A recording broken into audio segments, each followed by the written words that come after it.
नमस्कार दोस्तों, कैसे हो आप सभी। तो मैं आशा करता हूं कि आप सभी स्वस्थ होंगे, अपना ध्यान रख रहे होंगे। तो जैसे कि हमारे दोस्तों मोस्ट इंपोर्टेंट एमसीक्यू चल रहे थे, जो कि प्रायोरिटी और सिनेरियो बेस्ड क्वेश्चंस थे जो हम पढ़ रहे थे दोस्तों। हमने लगभग 25 क्वेश्चंस के अबाउट पढ़ लिए थे। आज हमारी जो क्लास है इसमें हम अगले जो 25 क्वेश्चंस है अबाउट उतने हम पढ़ेंगे। तो काफ़ी इंपॉर्टेंट क्वेश्चंस हमने पढ़े थे। आज की जो हमारी क्लास है वो उससे भी ज़्यादा इंपॉर्टेंट है, क्योंकि अगर हम क्वेश्चन की प्रायोरिटी देखें दोस्तों, तो मैंने आपको कहा था कि उसमें कुछ साइकेट्री के क्वेश्चन आए थे जो थोड़े टफ थे, लेकिन आज के जो क्वेश्चन है दोस्तों, हर एक क्वेश्चन बहुत इंपॉर्टेंट है। तो आप मेरे साथ बने रहें। चलो शुरुआत करते हैं बिना कोई टाइम वेस्ट किए हुए। क्वेश्चन है दोस्तों हमारे सामने कि epidural anaesthesia was initiated 30 minutes ago for a client in labour.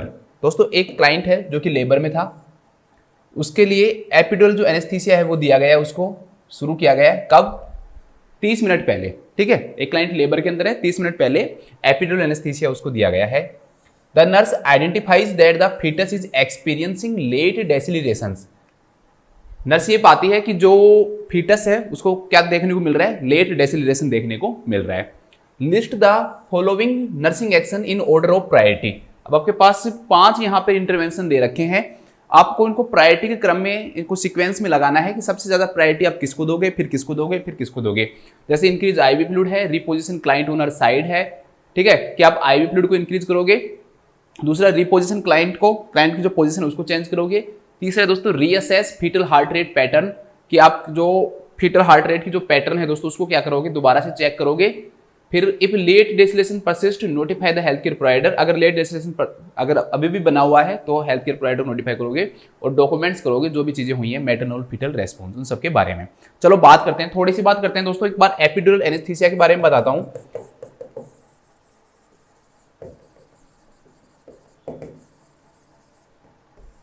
ठीक है दोस्तों, एपिड्यूरल का मतलब क्या होगा कि एपिड्यूरल जो स्पेस है उसके अंदर दिया जा रहा है, तो एपिड्यूरल एनेस्थीसिया कहलाएगा ये।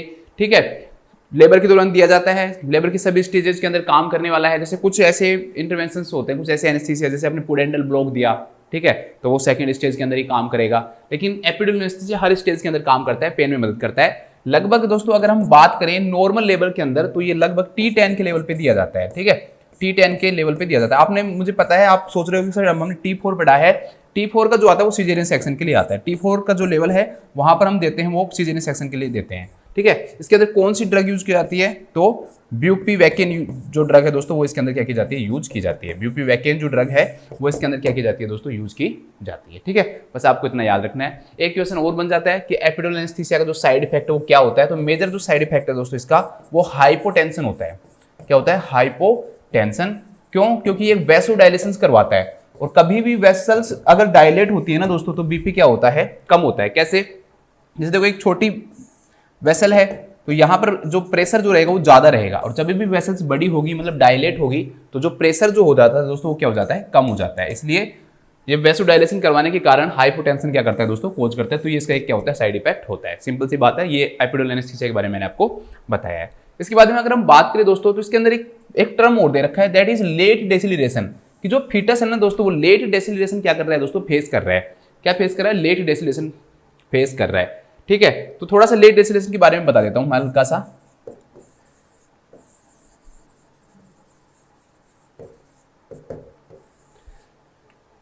कई कंडीशंस पाई जाती हैं दोस्तों जब हम एनएसटी करते हैं।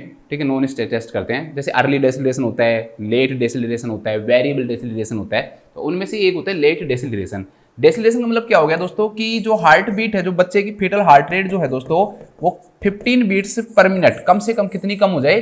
15 बीट्स पर मिनट क्या हो जाए दोस्तों? कम हो जाए। और वो कितने समय के लिए बनी रहे? कम से कम 15 सेकंड तक क्या रहे दोस्तों? 15 बीट्स पर मिनट जो पल्स है, कम से कम 15 बीट्स जो पल्स है दोस्तों वो कम हो जाएंगी। जैसे मान लो बच्चे की 130 थी और एकदम से 115 हो गई, और 115 कम से कम कितनी देर के लिए बनी रहे दोस्तों? 15 सेकंड के लिए बनी रहे। तो इसे हम डेसिलिरेशन के नाम से जानते हैं। इसे हम किस नाम जानते हैं? डेसिलिरेशन के नाम से जानते हैं। अब इसके अंदर एक आता है लेट डेसिलिरेशन, एक अर्ली डेसिलिरेशन आता है, एक वेरिएबल डेसिलिरेशन आता है। ठीक है, थोड़ा थोड़ा सा मैं बता देता हूँ, ज्यादा नहीं बता पाऊंगा यहाँ पे क्योंकि इतनी बड़ी क्लास हो जाएगी, बहुत सारे क्वेश्चन मुझे करवाने हैं आपको। जैसे दोस्तों अगर हम बात करें ना अर्ली डेसिलिरेशन की, अर्ली डेसिलिरेशन के अंदर क्या होता है कि जो फीटल हार्ट रेट है वो जो कम होती है, ठीक है, फीटल हार्ट रेट है अगर दोस्तों कम होती है,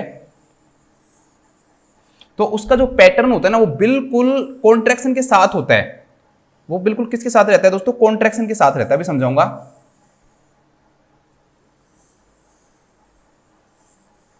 मतलब कि जैसे जैसे दोस्तों कॉन्ट्रैक्शन स्टार्ट होगा उसी के साथ में जो फीटल हार्ट रेट है वो कम होना क्या हो जाती है, स्टार्ट हो जाती है। और जैसे ही कॉन्ट्रैक्शन खत्म होता है तो वापस से फीटल जो हार्ट रेट है दोस्तों वो क्या हो जाती है, नॉर्मल हो जाती है। तो मतलब ये सिंक्रोनाइज्ड रहते हैं, कॉन्ट्रैक्शन के साथ में चलता है अर्ली डेसिलरेशन, ठीक है।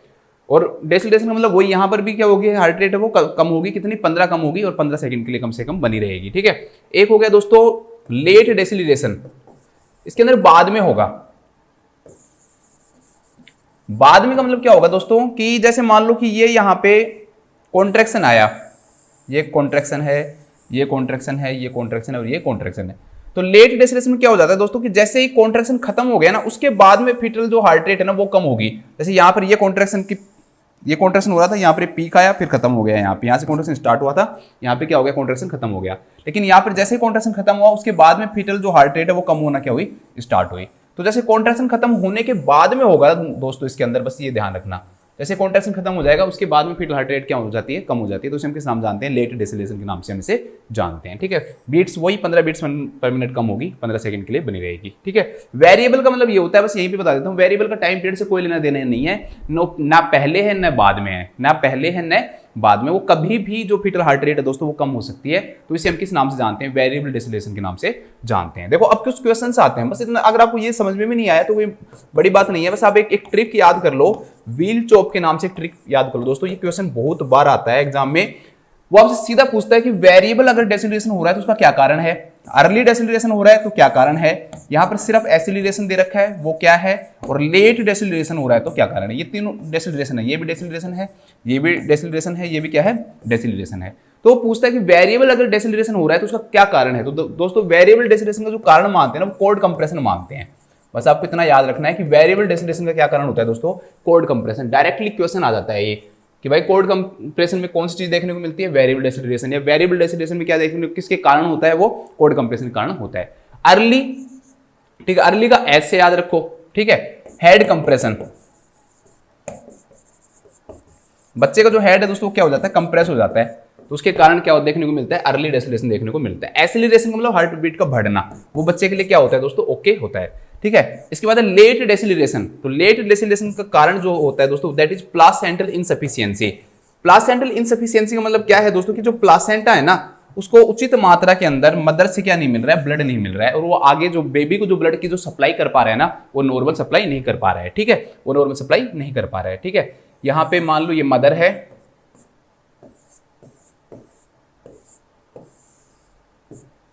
तो मदर से ये समझो आप कि मदर से जो प्लासेंटा है दोस्तों, वो प्लासेंटा फीटस को जो ब्लड सप्लाई करना चाहिए ना वो उतनी ब्लड सप्लाई फीटस को कर नहीं पा रहा है। तो इसे हम किस नाम से जानेंगे, प्लासेंटल इनसफिशिएंसी के नाम से जानेंगे। ये प्लासेंटा मान लो आप, ये बेबी मान लो।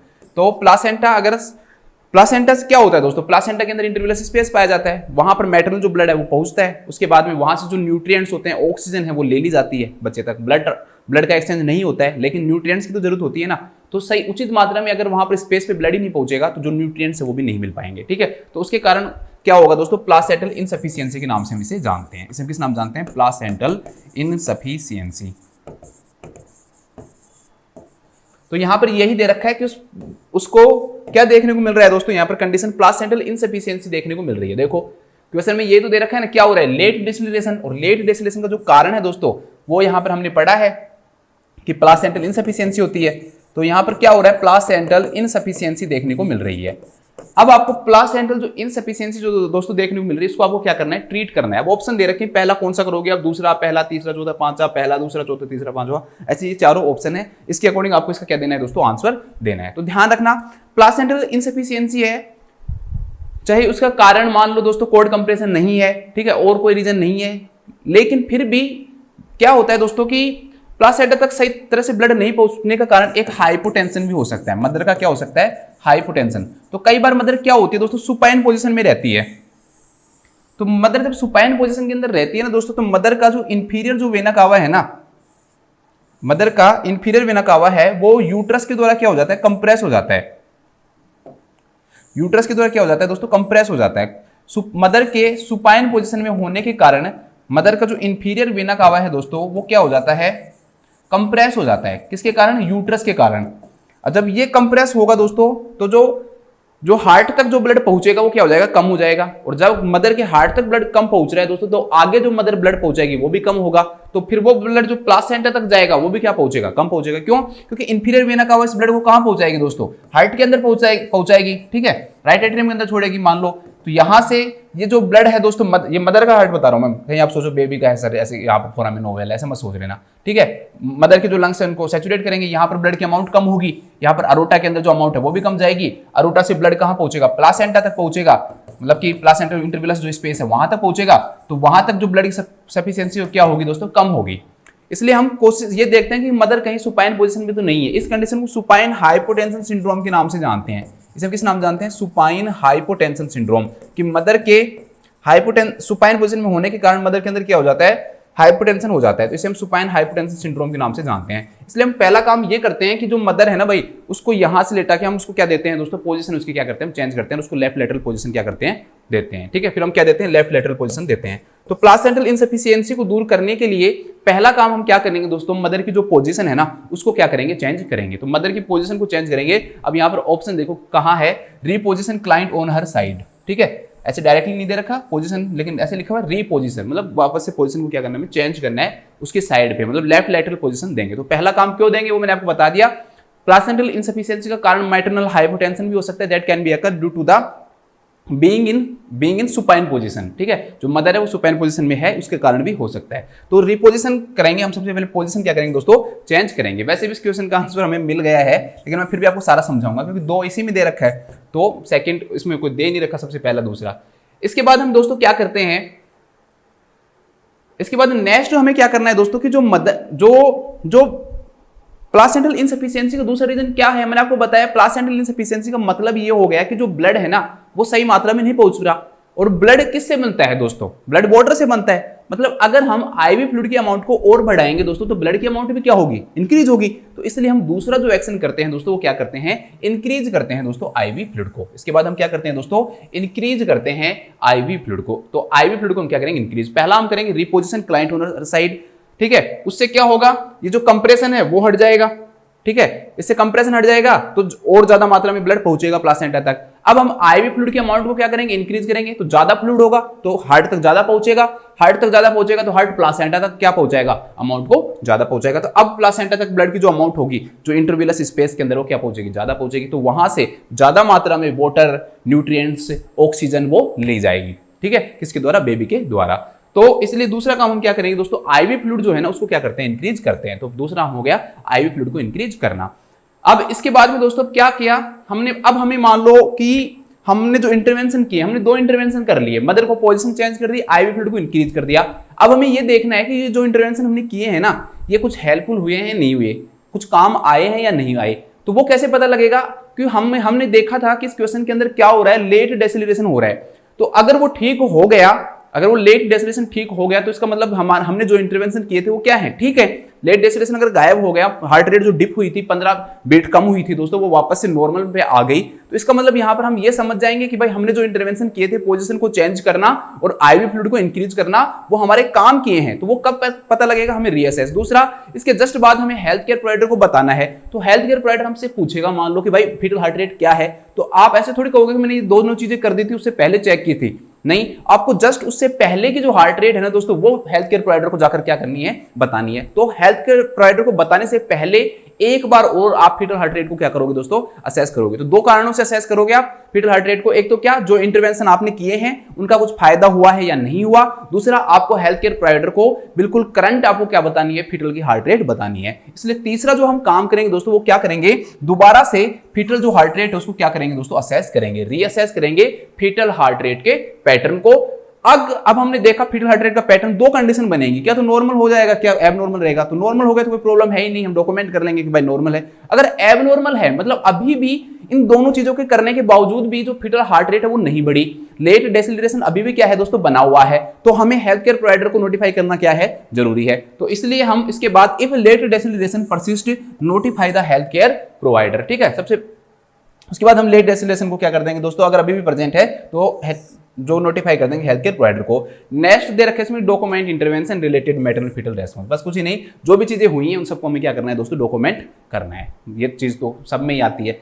डॉक्यूमेंट, तो ठीक है, तो ये इंपॉर्टेंट है नहीं। तो अब इसके सारे जो ऑप्शन है वो देखो, सबसे पहले हमने रिपोजिशन किया तो दूसरा हो गया, फिर आईवी फ्लूइड को इंक्रीज किया, फिर फीटल हार्ट रेट को दोबारा से असेस किया, फिर लेट डिसिलेशन अगर प्रेजेंट है तो एससीपी को नोटिफाई किया, और फिर सब चीजों को क्या कर लिया दोस्तों, हमने डॉक्यूमेंट कर लिया। तो इस क्वेश्चन का जो आंसर हो जाएगा दैट विल बी ए। तो इस क्वेश्चन का आंसर ए हो जाएगा। चलो इसके बाद देखते हैं नेक्स्ट क्वेश्चन। इसमें थोड़ा सा टाइम ले लिया क्योंकि इंपॉर्टेंट भी था ये थोड़ा, और थोड़ा टफ भी था। तो ऐसे क्वेश्चन जो टफ लगेंगे, मेरा जो मकसद है वो आपको समझाना है ना, कि ये करना कि भाई टाइम कितना ले रहा है। कुछ क्वेश्चन जो जल्दी समझ में आ जाएंगे उसमें कम टाइम ले लेंगे हम, क्योंकि हम ज़्यादा क्वेश्चन करने हैं ना क्लास में। अब एक बच्चा है वो कमेंट कर रहा था कि सर 1 मिनट रुक जाएगा आंसर देने के लिए। अरे भाई आज की कोई, मैं तुम्हें लाइव थोड़ी पढ़ा रहा हूँ, ऑफलाइन थोड़ी पढ़ा रहा हूँ कि मैं रुक जाऊँ। अगर मान लो मैं क्वेश्चन, मैंने जैसे क्वेश्चन बोला, क्वेश्चन बोलते ही तुम पॉज कर लिया करो, आंसर दे लिया करो खुद ही। अब मान लो मैंने पिछली क्लास में 25 क्वेश्चन करवाए थे, और 25 क्वेश्चन के अंदर मैं 25 बार 1-1 मिनट रुकूंगा। उसने ये लिख रखा सर 1 मिनट रुक जाया करो। अब 25 क्वेश्चन है, मैं 25 मिनट रुकूंगा। 25 मिनट अगर मैं रुकूंगा दोस्तों, क्लास जो 1.5 घंटे की थी पिछली, वो कितने घंटे की हो जाएगी? 2 घंटे की हो जाएगी। इसमें आपका कोई फायदा है क्या? 25 मिनट बिना बात आपके खराब होंगे। भाई आपको खुद को असेस करना, आप चाहते हो कि सर मैं खुद आंसर देना चाहता हूं, तो भाई जैसे ही मैं क्वेश्चन को बोलूं, जबकि जब आप पॉज कर लिया करो, उसका आंसर देख लिया करो आपको, फिर मैं उसको वापस से अनपॉज करके देख लो कि मेरा आंसर सही है गलत है। तो ये चीजें तो बोलने की भी नहीं होती है ना कुछ चीजें। चलो इसके बाद हम नेक्स्ट क्वेश्चन देखते हैं। A pregnant client with severe abdominal pain, एक प्रेग्नेंट फीमेल है दोस्तों, उसको क्या हो रहा है? सीवियर एब्डोमिनल पेन हो रहा है एंड हैवी ब्लीडिंग, साथ में उसको क्या है दोस्तों? तेज ब्लीडिंग हो रही है। Prepaid for a caesarean birth, उसको हमने प्रिपेयर कर रहे हैं दोस्तों, किस चीज के लिए? सिजेरियन बर्थ के लिए प्रिपेयर कर रहे हैं। तो what is the priority nursing intervention? ठीक है, कोई भी रीजन हो सकता है, जैसे सीवियर एब्डोमिनल जो पेन है दोस्तों, एब्रेप्टिव जो प्लासेंटा है, एक्सीडेंटल हेमरेज जो प्लासेंटा, उसके अंदर भी क्या होता है? प्रेजेंट होता है। ठीक है, और उसको हैवी ब्लीडिंग हो रही है, उसके अंदर ब्लीडिंग भी हैवी पाई जाती है। तो इसमें ये दे रखा है कि भाई आपने प्रिपेयर कर लिया, अब प्रायोरिटी नर्सिंग इंटरवेंशन क्या होगा? सिजेरियन बर्थ के लिए आप उसको क्या कर रहे हो दोस्तों? प्रिपेयर कर रहे हो। तो अब क्या होगा? देखो, पहला है दोस्तों teaching coughing and deep breathing techniques. बिल्कुल सही है भाई, पढ़ाते हैं, टीचिंग करवाते हैं, लेकिन इसमें क्या दे रखा है दोस्तों कि आप उस क्लाइंट को ना सीवियर एब्डोमिनल पेन है और हैवी ब्लीडिंग हो रही है। ये हैवी ब्लीडिंग और सीवियर एब्डोमिनल पेन दोनों चीजें इस चीज को दिखा रहे हैं कि दोस्तों कि ये जो भी सिजेरियन सेक्शन हुआ था ना, इमरजेंट हुआ है, मतलब कि इमरजेंसी के अंदर हमें सिजेरियन सेक्शन करना पड़ रहा है। क्यों? क्योंकि फीमेल को दोनों चीजें इमरजेंसी में है। अब इमरजेंसी में दौरान मदर को हो रही है ब्लीडिंग, ठीक है, बहुत तेज हो रहा है पेन, और अब आप उसको जाके ये बताओगे कि आपको है ना ऐसा करना है, डीप ब्रीथिंग एक्सरसाइज करनी है, अब आपकी जब आप इस दौरान आपको ये करना है, सिजेरियन के बाद में आपको ये करना है। तो ये सब चीजें क्या है दोस्तों? ये सब चीजें, ये लॉजिस्टिक नहीं है, इनके अंदर कोई लॉजिक नहीं है। दीज आर नॉट लॉजिकल नहीं है ये दोस्तों। क्यों? क्योंकि मदर कभी भी इन चीजों को नहीं सुन पाएगी। उस समय टीचिंग देने का कोई भी क्या नहीं होगा, आपको फायदा नहीं होगा। मदर खुद इतनी एंजाइटी में, इतना पेन है, उसको ब्लीडिंग हो रही है, उस दौरान टीचिंग करवाना बिल्कुल क्या हो जाएगा दोस्तों? गलत हो जाएगा। नेक्स्ट दोस्तों, स्टरलाइजिंग द सर्जिकल साइट, कि सर्जिकल जो साइट है दोस्तों उसको क्या करना? स्टरलाइज करना। और एडमिनिस्ट्रिंग एन एनिमा, पहली बात तो ये है दोस्तों कि स्टराइल सर्जिकल साइट को स्टराइल करने का काम जो है ना दोस्तों, वो ओटी में किया जाता है, वो ओटी नर्स के द्वारा किया जाएगा, वो आपके द्वारा नहीं किया जाएगा। आप ओटी में उसको भेज दोगे, भेजने के बाद वहां पर ही ये सर्जिकल जो साइट है दोस्तों उसको क्या किया जाएगा? ठीक है। और एनिमा, एडमिनिस्ट्रिंग एनिमा, ज्यादातर सिजेरियन सेक्शन के अंदर जो एनिमा है वो नहीं दिया जाता है। एनिमा है दोस्तों वो और इरिटेशन कोज करता है, और इरिटेशन के कारण जो फीमेल है ना दोस्तों, उसको जो ब्लीडिंग है वो भी क्या हो सकती है? इंक्रीज हो सकती है। पेन भी क्या हो सकता है? इंक्रीज हो सकता है, क्योंकि ये लेबर पेन नहीं है यहाँ पे कि भाई एनिमा के द्वारा आप कोशिश करोगे भाई एनिमा दे रहे हो उसको, वैसे तो वो भी ठीक नहीं होता, बट फिर भी यहाँ पर एनिमा देने का क्या होगा? कोई भी फायदा आपको नहीं होगा। तो एडमिनिस्ट्रिंग एनिमा कोई अच्छा इंटरवेंशन नहीं है, और स्टराइल सर्जिकल साइट को करना ओटी का काम है। ये भी ओटी का ही है। Providing sterile gown and inserting an indwelling catheter, जो फोलेज जो कैथेटर है दोस्तों डाला जाता है, वो कहाँ पे डाला जाता है? वो आपका वो ओटी के अंदर डाला जाता है। ठीक है, तो ये भी कहाँ पर किया जाएगा दोस्तों? ओटी के अंदर किया जाएगा। एनिमा वार्ड में दिया जाता है, ये बिल्कुल सही है, लेकिन यहाँ पर एनिमा देने का कोई फायदा नहीं है। ठीक है, यहाँ पर एनिमा देने का कोई फायदा उसका नहीं है। फॉल्स लेबर पेन नहीं है उसको सीवियर पेन हो रहा है। इसके बाद नेक्स्ट दे रखा ऑब्टेनिंग एंड, बस अब तो क्वेश्चन एक ही बच गया, तो आंसर भी हमारा एक ही रहेगा ना, एक ही ऑप्शन बच गया। Obtaining and inform consent and assessing for drug allergy. सीधी सी बात है दोस्तों कि जो पेशेंट है वो सिजेरियन सेक्शन के लिए जा रहा है। Caesarean section is invasive procedure, कोई भी इन्वेजिव प्रोसीजर है, मैंने आपको बहुत बार ऐसे क्वेश्चंस कराए हैं, उसके अंदर आपके लिए जरूरी है कि आप क्या लोगे दोस्तों? इन्फॉर्म कंसेंट लोगे। ठीक है, और अगर पेशेंट को पहले से पता है कि कोई उसको कोई ड्रग एलर्जी है, तो उसके लिए भी आप क्या करोगे दोस्तों? हिस्ट्री लोगे कि आपको किसी चीज की ड्रग की एलर्जी तो नहीं है। क्या आपको ओटी के अंदर ड्रग दी जाए, ठीक है, लिग्नोकेन दिया जाए मान लो, और कोई भी ड्रग दी जाए, तो आपको बाद में पता लगे कि आप उससे एलर्जी को, तो आप वो हिस्ट्री उससे लोगे। तो इसका जो राइट आंसर हो जाएगा that will B obtaining and inform consent and assessing for drug allergies. ठीक है, सिंपल क्वेश्चन है, ज्यादा टफ है नहीं। चलो इसके बाद नेक्स्ट क्वेश्चन देखते हैं। नेक्स्ट क्वेश्चन है दोस्तों, एक क्लाइंट एट 36 वीक जेस्टेशन, एक क्लाइंट है दोस्तों 37 वीक की क्या है प्रेगनेंसी है, is admitted to the birthing unit, ठीक है, फ्रॉम इमरजेंसी, इमरजेंसी से उसको जो फीमेल वार्ड है दोस्तों, ठीक है, जहां पर लेबर रूम है वहां पर भेज दिया गया है, बर्थिंग यूनिट के अंदर भेज दिया गया है डिपार्टमेंट में। She had arrived by ambulance following a motor vehicle accident, ठीक है। एनक्लेस क्वेश्चन ऐसे होते हैं, बहुत ज्यादा डिटेल देते हैं वो क्वेश्चन में, ठीक है, जो कई बार जरूरी भी नहीं होती है, कई बार बहुत अच्छा बना देते हैं। इस क्वेश्चन को बहुत अच्छा बनाया इन्होंने, देखो कैसे उन्होंने कहा कि भाई इमरजेंसी से है ना, एक फीमेल आई है आपके लेबर रूम के अंदर, आपके पास आई है, बर्थिंग यूनिट के अंदर आई है, ठीक है, और वो इमरजेंसी के अंदर किससे आई थी, एम्बुलेंस से आई थी। इमरजेंसी में वो कहां से किससे आई थी, एम्बुलेंस से। और एम्बुलेंस उसको जब लाया गया था ना, उससे पहले उसका क्या हो गया था दोस्तों, एक्सीडेंट हो गया था, मोटार व्हीकल एक्सीडेंट हो गया था, उसके बेचारे का क्या हो गया था, एक्सीडेंट हो गया था, मोटार व्हीकल एक्सीडेंट उसका हो गया था, ठीक है। इसके बाद उसके वाइटल साइन लिए गए इमरजेंसी में, हर वाइटल साइंस आर, बीपी उसका जो था दोस्तों 90/60 था, पल्स रेट जो थी दोस्तों वो उसकी 108 थी, रेस्पिरेटरी जो रेट है दोस्तों वो उसकी 24 है। She is reporting sharp abdominal pain, what is the priority nursing intervention at this time. देखो पहली बात, ये जो फीमेल है एंटीपार्टम हेमरेज से गुजर रही है, ठीक है, उसको दोस्तों उसके जो साइन है ना वो हमें बता रहे हैं, ठीक है। इसके अंदर कहीं भी ब्लीडिंग लिखा हुआ नहीं है, ब्लीडिंग कहीं भी लिखा हुआ नहीं है, लेकिन एक साइन तो क्या है दोस्तों, शार्प एब्डोमिनल पेन है। तो प्लासेंटा या एब्रेप्टिव जो प्लासेंटा है उसका एक जो कोज है दोस्तों, कई सारे रिस्क फैक्टर हैं इसके, कई सारे कोज हैं, ठीक है, उसका एक जो कोज है दोस्तों वो एक्सीडेंटल है, इसको accidental haemorrhage of the placenta भी बोलते हैं ना, एक्सीडेंटल हेमरेज ऑफ प्लासेंटा या premature separation of the placenta भी बोलते हैं, या फिर इसको प्रीमैच्योर सेपरेशन ऑफ प्लासेंटा भी बोलते हैं। तो दोस्तों इसका मतलब ये है, सिंपल सी बात है कि ये यूट्रस है दोस्तों, इसके ऊपर जो प्लासेंटा है वो इस प्रकार से इंप्लांटेड था, और ये यहां से क्या हो जाता है दोस्तों, हट जाता है, ये यहां से क्या हो जाता है, हट जाता है, एक्सीडेंटली हट गया। तो इसे हम किस नाम से जानते हैं, एब्रेप्टिव प्लासेंटा के नाम से जानते हैं। तो इसके अंदर यही साइन आते हैं, देखो एक तो इसके अंदर क्या होगा, सीवियर एब्डोमिनल पेन होगा जो इसके अंदर पहले से दे रखा है। इसके अलावा दोस्तों ब्लीडिंग जो है ना वो हो भी सकती है, नहीं भी हो सकती। एक्चुअली में ब्लीडिंग तो होगी, ब्लीडिंग तो होगी, लेकिन जो ब्लीडिंग है ना कई बार दिखाई देती है और कई बार नहीं दिखाई देती।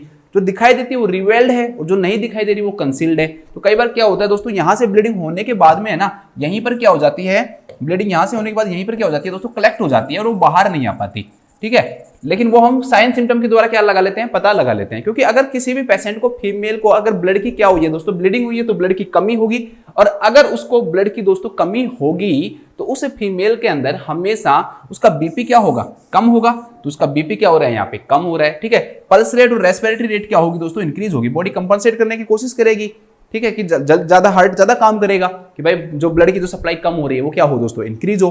तो ये जो साइन है, और एक क्या साइन हो दोस्तों, मोटार व्हीकल एक्सीडेंट, तो ये कोज बता रहा है। भाई ट्रोमा जो होता है वो भी एक रीजन होता है किसका, एब्रेप्टिव प्लासेंटा, कि उसका जरूर उसको कोई ट्रोमा हुआ है, उसके कारण उसका प्लासेंटा क्या हुआ है दोस्तों, वहां से हटा है।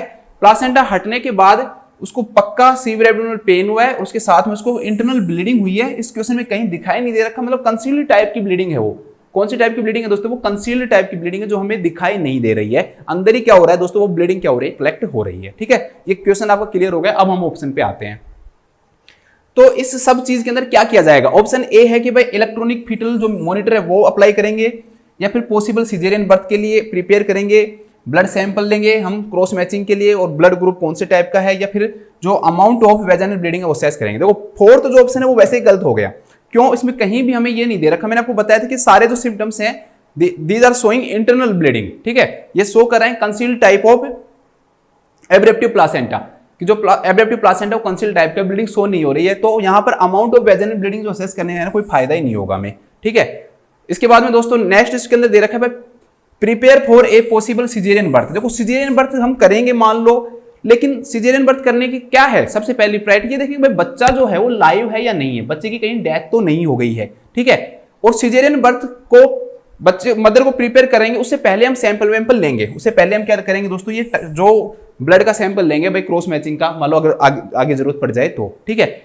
अब इसमें ये चीज देखो दोस्तों, सिजेरियन बर्थ करने के लिए पहले हमें बेबी को तो देखना जरूरी है ना, कि बेबी वाइबल है या नहीं है। हो सकता है कि एक्सीडेंटल हेमरेज हुआ, प्लासेंटा रिमूव हो गया हो, प्लासेंटा हटा हो वहां से, प्लासेंटा अपने लेयर से डिटैच हुआ हो, उसके कारण इतनी ब्लीडिंग हो गई हो कि प्लासेंटल इनसफिशियंसी कोज होगी, और प्लासेंटल इनसफिशियंसी कोज होगी तो फिटस तक जो ऑक्सीजन की जो अमाउंट है वो डिक्रीज, और फिटस की क्या हो सकती है दोस्तों, डेथ हो सकती है। अगर फिटस की डेथ ही होगी तो फिर प्रायोरिटी सिजेरियन सेक्शन नहीं रहेगा ना वहां पे। तो इसलिए पहला काम क्या होगा दोस्तों हमारे लिए इस क्वेश्चन के अंदर कि हम फीटस की वायबिलिटी को चेक करेंगे, उसके आधार पर आगे के क्या लेंगे दोस्तों, फैसले लेंगे। अगर मान लो फीटस बिल्कुल ठीक है, वाइबल लग रहा है हमें फीटस के अंदर, ठीक है, कोई भी डेसिलेशन किसी भी प्रकार का प्रेजेंट नहीं है, तब हम आगे का सिजेरियन सेक्शन के लिए उसको क्या करेंगे दोस्तों, मदर को प्रिपेयर करेंगे। और उसके लिए जो भी प्री रिक्वेस्ट जो होती है, ब्लड सैंपल लेना, सब कुछ करना उसके, ठीक है, पूरे वाइटल चेक करना, उसको स्टेबल बनाना, वो सब हम बाद में करेंगे। तो पहला काम क्या होगा भाई, फीटल जो इलेक्ट्रॉनिक फीटल मॉनिटर है दोस्तों, उसको क्या करेंगे, हम अप्लाई करेंगे, ताकि हमें फीटल के बारे में पता लगे कि फीटल जो है दोस्तों वो स्टेबल है या नहीं है, वायबल है या नहीं है। तो इस क्वेश्चन का आंसर हो जाएगा दैट विल बी फर्स्ट। ठीक है, ये मैंने बता दिया, ये सब बाद का काम होगा। ये जस्ट सिजेरियन सेक्शन करने से पहले हम सब सैंपल वैम्पल क्रॉस मैचिंग लेते हैं, ताकि कई बार ओटी के अंदर भी ब्लड ट्रांसफ्यूजन की क्या पड़ जाती है, नीड पड़ जाती है। फिर हम प्रिपेयर करेंगे उसको सिजेरियन बर्थ के लिए। और यहाँ पर इसका कोई लेना देना यहाँ पर है नहीं, क्योंकि ब्लीडिंग जो है वो दोस्तों इंटरनल है, वही उसी के कारण जो सिम्टम्स है वो क्या हो रहे हैं, शो हो रहे हैं। एक्सटर्नल ब्लीडिंग हमें दिखाई नहीं दे रही, कहीं भी क्वेश्चन में भी नहीं दे रखा कि उसको ब्लीडिंग हो रखी है, लेकिन सीधा बस सीवियर एब्डोमिनल पेन दे रखा है। तो आंसर इसका फर्स्ट हो जाएगा। नेक्स्ट क्वेश्चन पे आते हैं। नेक्स्ट जो क्वेश्चन है दोस्तों, बहुत अच्छा क्वेश्चन है। मैं आज बहुत अच्छे क्वेश्चन लेके आया हूं आपके लिए, है ना। थोड़ा सा इधर से देखते हैं इसको, क्योंकि उधर मैंने ऑप्शन लिखे हुए हैं। While performing bag and mask ventilation, ठीक है, हम बैग एंड मास्क जो वेंटिलेशन है ना वो दे रहे हैं दोस्तों, किसको, न्यूबॉर्न को। ठीक है, न्यूबॉर्न को हम बैग और मास्क वेंटिलेशन, मतलब जो एम्बू बैग है उसके द्वारा हम क्या कर रहे हैं, उसको ऑक्सीजन दे रहे हैं। ठीक है, एम्बू बैग के द्वारा उसको क्या दे रहे हैं दोस्तों, हम उसको ऑक्सीजन दे रहे हैं। तो हम किस नाम जानते हैं, बैग एंड मास्क वेंटिलेशन के नाम से जानते हैं। A nurse does not see the newborn chest rise. देखो, अगर आप एम्बू बैग से बच्चे को ऑक्सीजन दे रहे हो दोस्तों, ठीक है, तो उसका आपको कैसे पता चलेगा उसकी एफिशिएंसी कि वो सही काम कर रहा है या नहीं कर रहा। भाई ऑक्सीजन अगर अंदर जा रही होगी, जैसे आप लो ऑक्सीजन, तो चेस्ट क्या होगी दोस्तों, राइज होगी। ठीक है, चेस्ट क्या होगी, राइज होगी। लेकिन दोस्तों मान लो आप एम्बू बैग से ऑक्सीजन दे रहे हो और चेस्ट राइज ही नहीं हो रही है, तो इसका मतलब अंदर ऑक्सीजन तो नहीं जा रही है। ठीक है, आप एम्बू बैग से जो प्रेशर, पॉजिटिव प्रेशर जो क्रिएट कर रहे हो, पॉजिटिव प्रेशर वेंटिलेशन जो दे रहे हो, उसको आप बाहर से जो प्रेशर देने की कोशिश कर रहे हो दोस्तों, इसका मतलब वो ऑक्सीजन अंदर नहीं जा रही है, तभी तो चेस्ट राइज नहीं हो रही है। इस क्वेश्चन में यही कह रहा है कि आप एम्बू बैग से ऑक्सीजन दे रहे हो एक न्यूबॉर्न को, एक छोटे से बच्चे को, और जो नर्स है वो ये देखती है कि भाई जो आप एम्बू बैग से दे रहे हो ना वो चेस्ट राइज ही नहीं हो रही है। इसका सिंपल सा मतलब है दोस्तों कि क्या तो एयरवे ऑब्स्ट्रक्शन है, भाई ऑब्स्ट्रक्शन के कारण आगे ऑक्सीजन नहीं जा रही है। ठीक है, या आपने उसको सही तरह से क्या नहीं कर रखा, उसको सील नहीं कर रखा है अच्छी तरह से। उसको अगर आप सील अच्छी तरह से नहीं होगा तो जहां पर आपने माउथ पे लगा रखा होगा, साइड में से क्या निकल रही होगी दोस्तों, ऑक्सीजन निकल रही होगी, और अंदर नहीं जा रही होगी। अंदर नहीं जाएगा तो चेस्ट राइज नहीं होगा। ठीक है, तो इसके बाद ये दे रखा है place the following intervention in order of their priority. भाई ऐसी कंडीशन हुई कि आप बच्चे को एम्बू दे रहे हो, और एम्बू देने के कारण दोस्तों, जो एम्बू देने के कारण चेस्ट राइज नहीं हो रही है, तो आप क्या करोगे, इन सब में से आप क्या करोगे वो आपको बताना है। तो सबसे पहले दोस्तों आप क्या करोगे, भाई मैंने आपको बताया कि पहला रीजन ये हो सकता है कि एयरवे क्या होगा दोस्तों, ऑब्स्ट्रक्ट हो। ठीक है, उसके अंदर मान लो सीक्रेशंस जमा हो रहे हो, तो पहला काम तो आप क्या करोगे, सबसे पहले तो एम्बू बैग को वहां से हटाओगे, तो रिमूव करोगे एम्बू को। ठीक है, रिमूव करोगे बैग को। अब इसमें कहीं भी ऑप्शन में दे नहीं रखा है, ठीक है, रिपोजिशन दे रखा है, ओपन द माउथ स्लाइटली दे रखा है, apply the mask for a better seal दे रखा है, सक्शन दे रखा है, रसेस दे रखा है, कहीं भी नहीं दे रखा। लेकिन पहला काम क्या करोगे, जल्दी से आप उसको हटाओगे, रिमूव करोगे। पहला काम क्या करोगे दोस्तों, रिमूव करोगे, जो एम्बुलेंस को रिमूव करोगे। रिमूव करने के बाद में अब आप पहला काम क्या देखोगे, एयरवे ऑब्स्ट्रक्शन देखोगे, कहीं एयरवे ऑब्स्ट्रक्शन तो नहीं है। और उस ऑब्स्ट्रक्शन को ठीक करने के लिए आप क्या करोगे दोस्तों, उसके जो माउथ है उसको क्या करोगे, उसका माउथ है, नोज है, उनको क्या करोगे दोस्तों, आप सक्शन करोगे, ताकि जो भी ऑब्स्ट्रक्शन है दोस्तों वो क्या हो जाए, दूर हो जाए। तो इसके लिए आप क्या करोगे, पहला काम आपने कर दिया, रिमूव कर दिया। और रिमूव करने के बाद में आप क्या करोगे, suction the mouth if there are secretions. ठीक है, पहला काम क्या करोगे दोस्तों, आप पहला काम सक्शन करोगे, suction the mouth if there are secretions. क्यों, क्योंकि अगर सीक्रेशंस होंगे ना, तो आप अगर एम्बू देते भी रहोगे तो सीक्रेशंस के कारण वो ऑक्सीजन आगे तक नहीं पहुंच पाएगी। इसलिए एयरवे है उसका पेटेंट होना क्या है, जरूरी है, बिल्कुल ओपन रहना क्या उसका दोस्तों जरूरी है। इसलिए पहला काम आप क्या करोगे दोस्तों, सक्शन करोगे माउथ को, अगर यहां पर क्या है दोस्तों, कोई भी सीक्रेशन है। अब जैसे ही सक्शन कर दिया, अब आपको वापस से क्या लगाना है दोस्तों, उसके एम्बू बैग अटैच करना है। तो मैंने आपको पहले भी एक सीपीआर की उसमें पढ़ाया हुआ है कि आप क्या करोगे दोस्तों, नेक को हाइपर एक्सटेंड करोगे। तो हेड दोस्तों उसको क्या करोगे, आप रीपोजिशन करोगे, उसके हेड को क्या करोगे दोस्तों, आप रीपोजिशन करोगे, रीपोजिशन द हेड। क्यों, क्योंकि अगर आपने हेड ऐसे करके आप एम्बू दे रहे हो ना, तो एयरवे क्या हो जाता है, बंद हो जाता है। तो आपको हेड को थोड़ा सा क्या करना पड़ेगा दोस्तों, ऊपर की तरफ क्या करना पड़ता है, एलिवेट करना पड़ता है। जैसे आप उसमें भी पढ़ते हो कि भाई जो मेथड यूज करते हैं, ठीक है, हेड टिल्ट चिन लिफ्ट मेथड यूज करते हैं या फिर जो थ्रस्ट मैन्यूवर ट्रॉमा के केस में यूज करते हैं, वैसे ही यहाँ पर भी हेड को इस पोजीशन के अंदर क्या है, जो एयरवे क्या हो जाता है दोस्तों, ओपन हो जाता है। इसलिए आप नेक्स्ट क्या करोगे दोस्तों, वो एम्बू अटैच करने से पहले रिपोजिशन कर दोगे हेड को क्या कर दोगे दोस्तों, रिपोजिशन कर दोगे। इसके बाद बच्चों के अंदर क्या होता है कि जब हम एम्बू बैग देते हैं ना, तो वो थोड़ा सा प्रेशर बनाता है, आगे की तरफ ऑक्सीजन जाती नहीं है, तो उस बच्चों में क्या करते हैं, तो थोड़ा सा माउथ को क्या कर देते हैं दोस्तों, ओपन कर देते हैं। ओपन करने से माउथ को क्या होता है कि जो रेसिस्टेंस जो फील होता है ना, जो ऑक्सीजन का प्रेशर देने में जो जोर आता है, प्रेशर जो लगता है अंदर नहीं जा पाती है ऑक्सीजन, तो वो माउथ को ओपन करने से वो रेसिस्टेंस क्या हो जाता है, कम हो जाता है। इसलिए फिर नेक्स्ट हम क्या करते हैं, ओपन द माउथ स्लाइटली, ठीक है। इसके बाद हम माउथ को क्या करेंगे दोस्तों, ओपन कर देंगे स्लाइटली, ठीक है। तो सबसे पहले ये किया,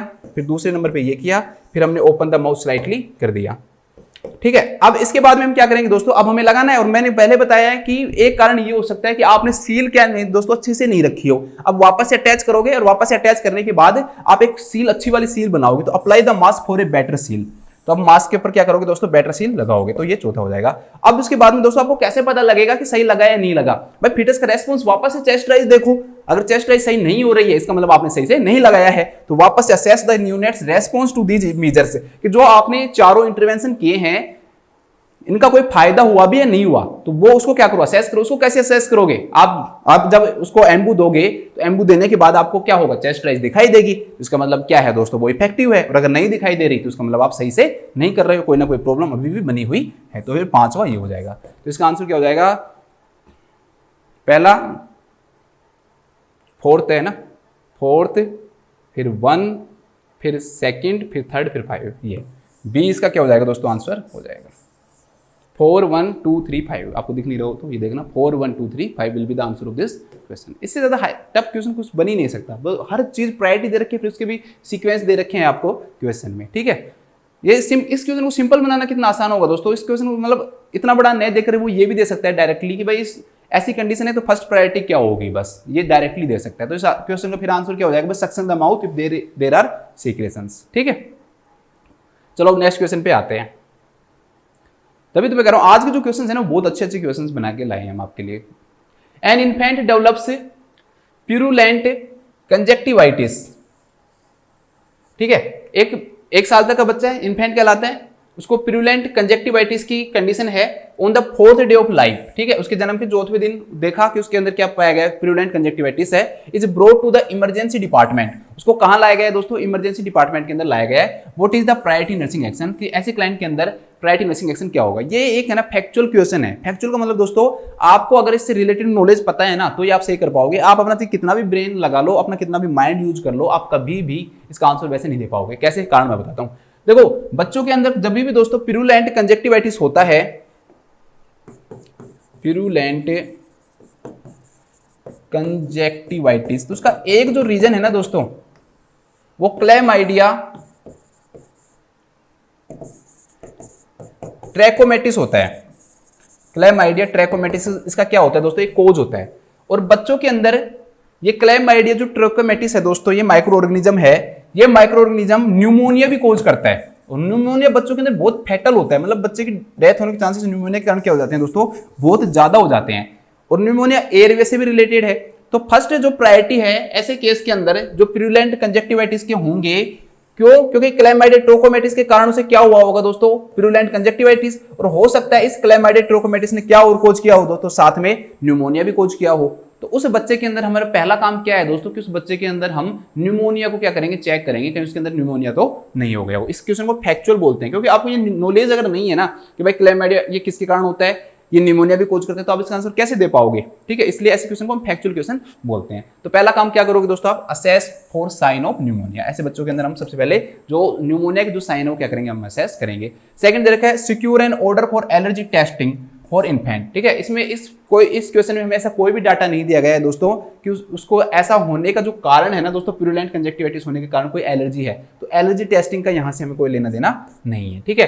बाद the infant size with टैपिड boric acid, boric acid solution इस कंडीशन के अंदर हम कंजक्टिवाइटिस में यूज नहीं करते हैं। क्यों, क्योंकि ये बोरिक एसिड भी क्या कोज कर सकता है दोस्तों, इरिटेशन कोज कर सकता है, आई इरिटेशन कोज कर सकता है। तो वैसे भी हम इसको तो क्या यूज करते नहीं है। Teach the mothers to wash her hand, बिल्कुल सही है। भाई मदर को हम सिखाएंगे कि कभी भी आप बच्चे को टच करो तो अपने हाथों को क्या करो, वॉश करो, बिल्कुल सही है। लेकिन दोस्तों प्रायोरिटी नहीं है ये, नोट द प्रायोरिटी। तो इस क्वेश्चन का जो आंसर हो जाएगा that will be assess for the sign of pneumonia. जो साइन न्यूमोनिया की जो साइन है उसको असेस करना हमारी क्या होगी, फर्स्ट प्रायोरिटी होगी। इसके बाद हम नेक्स्ट क्वेश्चन पे आते हैं। नेक्स्ट जो क्वेश्चन है दोस्तों वो भी बहुत अच्छा क्वेश्चन है, वो ये सीक्वेंस। ऐसे क्वेश्चन मुझे बहुत अच्छे लगते हैं जो आपको थोड़ा सा टफ बनाते हैं माइंड को।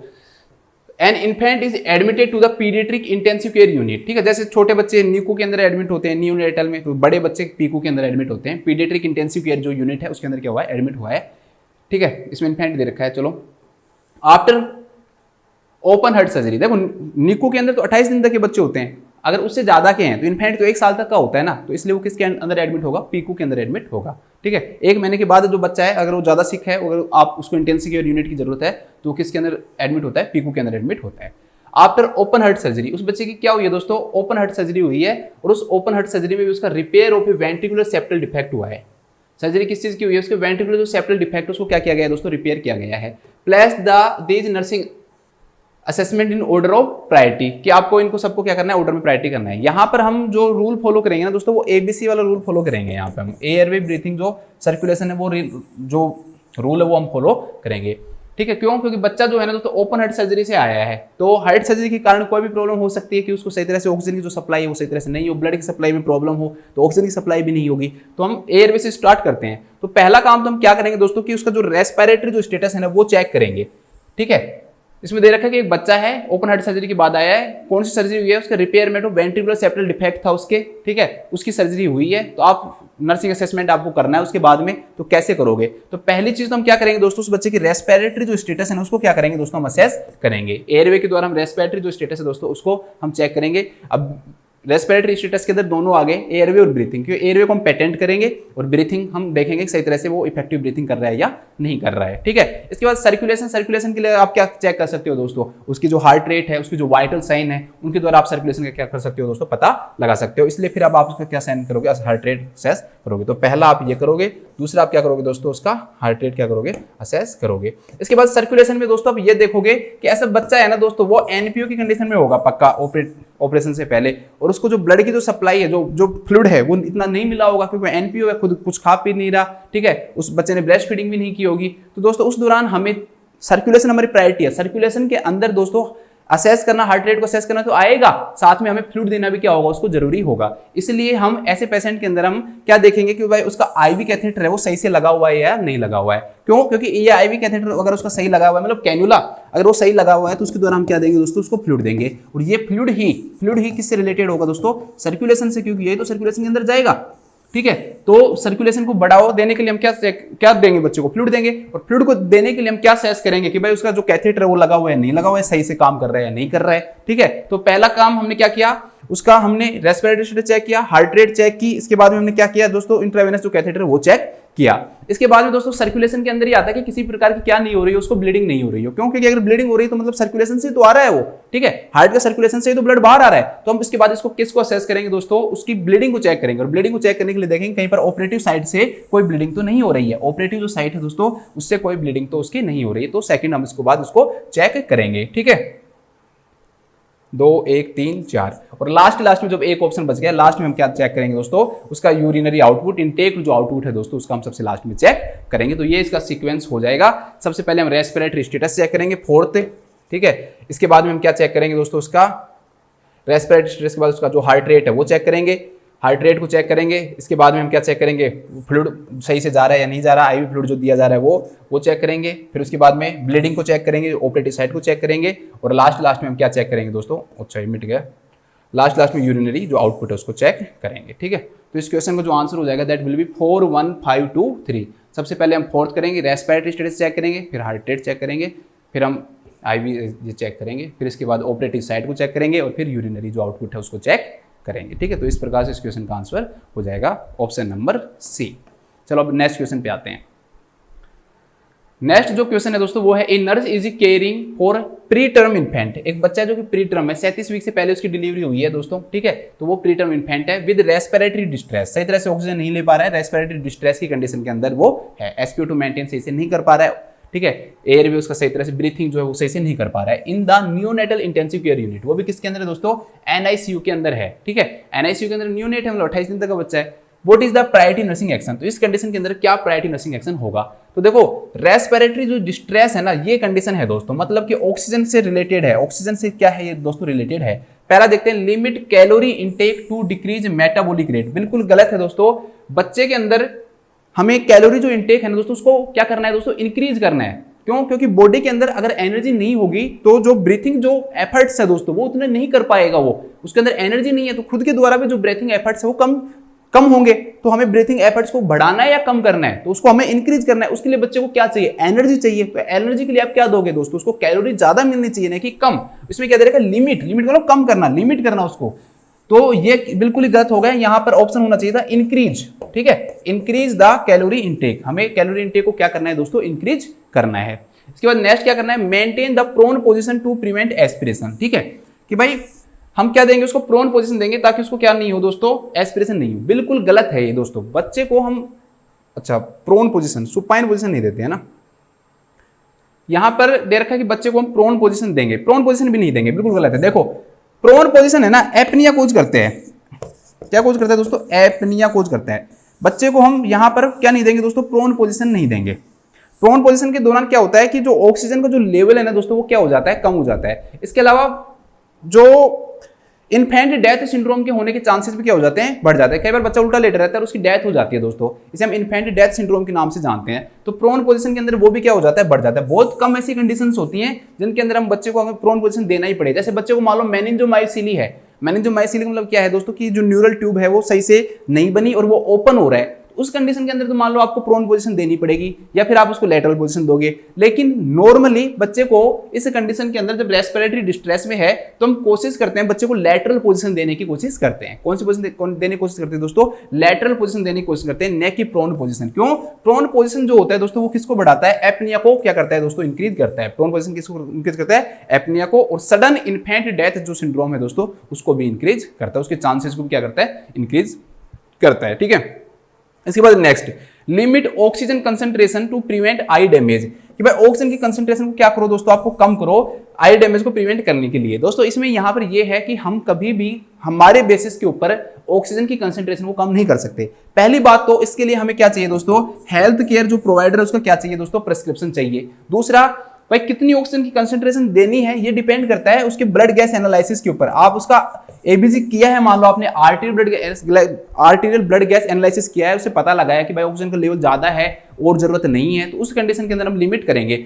इसमें कहीं भी हमें ये नहीं दे रखा कि as prescribed by the SCP, तो इसलिए हम हमारी मर्जी से लिमिट नहीं कर सकते ऑक्सीजन की कंसंट्रेशन को। दो ही कंडीशन किया जाता है, क्या तो एससीपी ने प्रेस्क्राइब किया हो दोस्तों, या फिर जो आर्टीरियल जो ब्लड गैस जो एनालिसिस है उसके द्वारा हमें रिजल्ट का पता लगा हो, तब हम इसको लिमिट कर सकते हैं। हमारी कंडीशन हमारे खुद के द्वारा नहीं कर सकते। लास्ट जो ऑप्शन है दोस्तों वही हमारा क्या हो जाएगा, आंसर हो जाएगा। अब इसको मैं समझा देता हूं, promote a high humidity environment. Respiratory distress के बच्चे को हमेशा हाई ह्यूमिडिटी एनवायरनमेंट देते हैं। क्यों? तो क्योंकि प्रमोट करता है गैस के एक्सचेंज को। कैसे करता है अभी इसको समझाता हूं दोस्तों। हाई ह्यूमिडिटी जो एनवायरनमेंट है, हाई ह्यूमिडिटी एनवायरनमेंट, ये हाई ह्यूमिडिटी एनवायरनमेंट, ह्यूमिडिटी ज्यादा होगी दोस्तों तो मॉइस्चर ज्यादा होगा, और मॉइस्चर ज्यादा होगा दोस्तों तो जो रेस्पिरेटरी जो ट्रैक्ट है ना,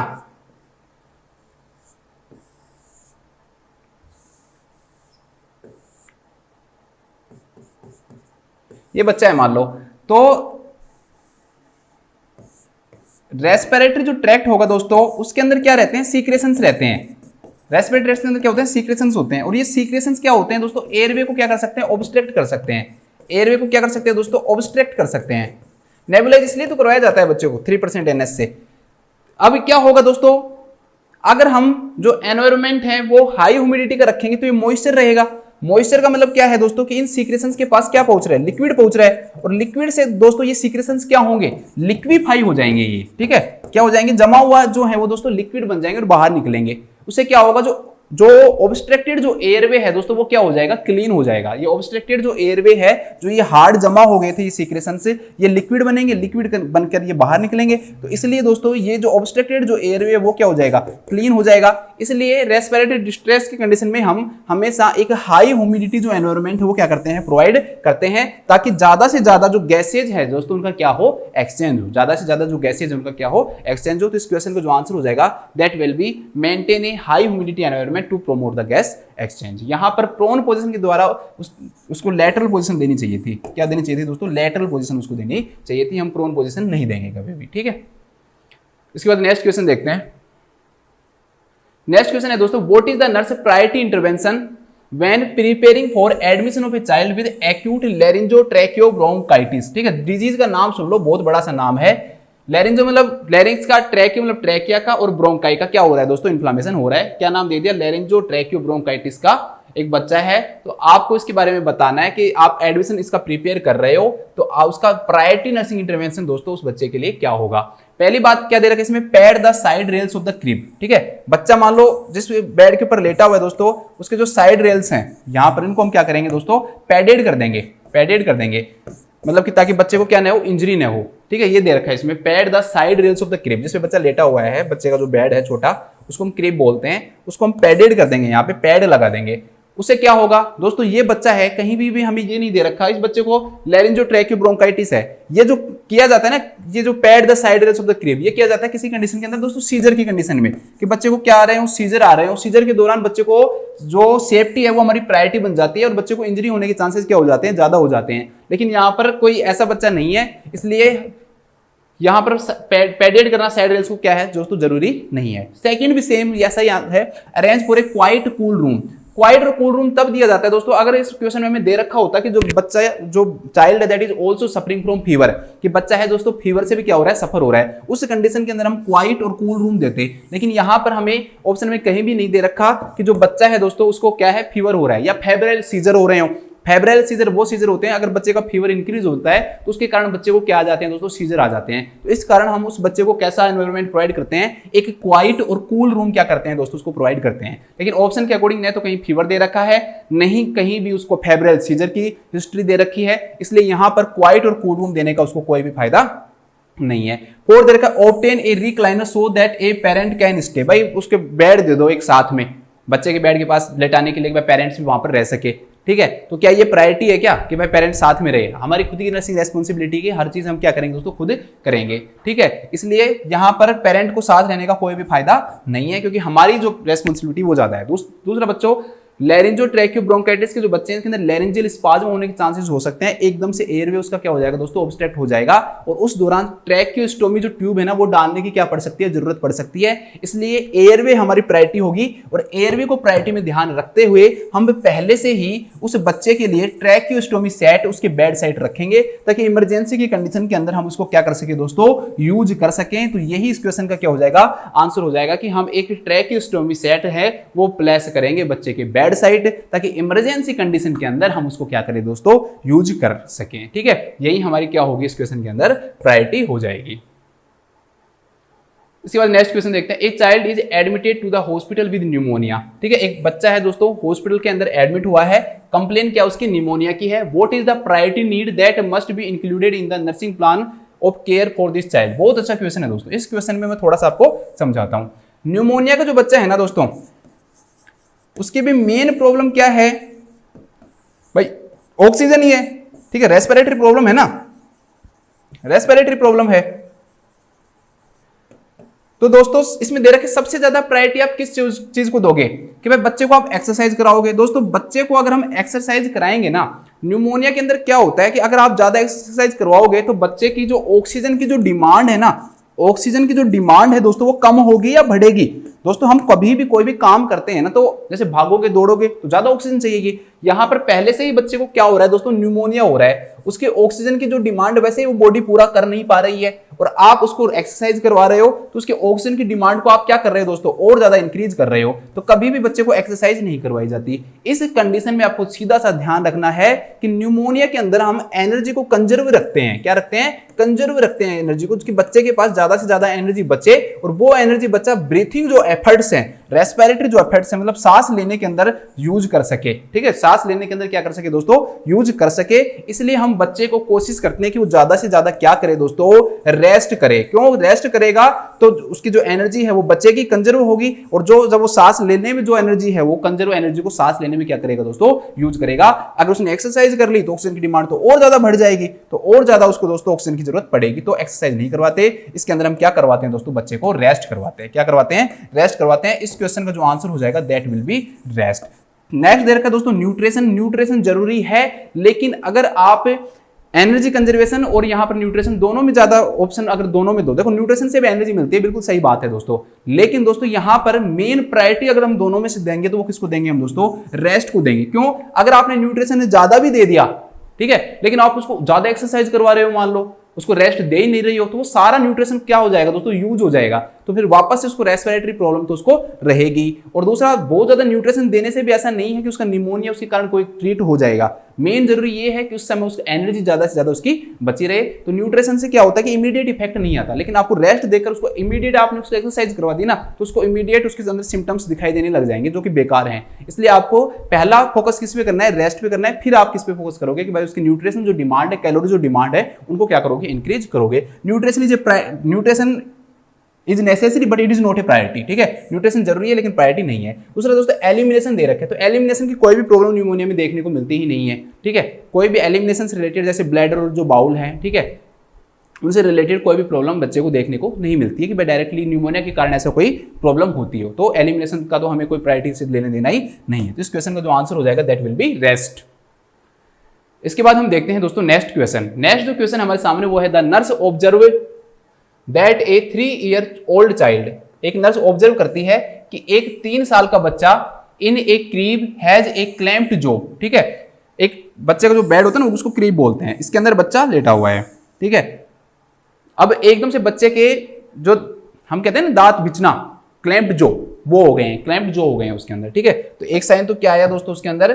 क्लैम्प्ड जॉ आया, clamped jaw, and is having a, सीधा दे रखा है, कुछ करना ही नहीं है, टोनिक क्लोनिक सीजर। उसको ग्रांड माल सीजर आ रहे हैं, टोनिक और क्लोनिक। टोनिक का मतलब क्या हो रहा है दोस्तों? एक्सटेंशन हो रहा है, एक्सटेंशन जो मसलों को खींच रही है एकदम से, और फिर बाद में क्या होता है? दूसरी फेज आती है क्लोनिक फेज, इसके अंदर फ्लेक्शन की फेज आ जाती है। तो ये दोनों फेज देखने को मिल रही है। ग्रांड माल सीजर देखने को मिल रहा है, इसका जनरल सीजर देखने को मिल रहा है, टोनिक क्लोनिक सीजर देखने को मिल रहा है। तो प्रायोरिटी नर्सिंग रेस्पॉन्सिबिलिटी क्या होगी? मैंने आपको हजारों बार करवा रखा है। सीजर की अगर कंडीशन होगी ना दोस्तों, तो पहली प्रायोरिटी हमेशा और हमेशा हमें सेफ्टी को देनी है।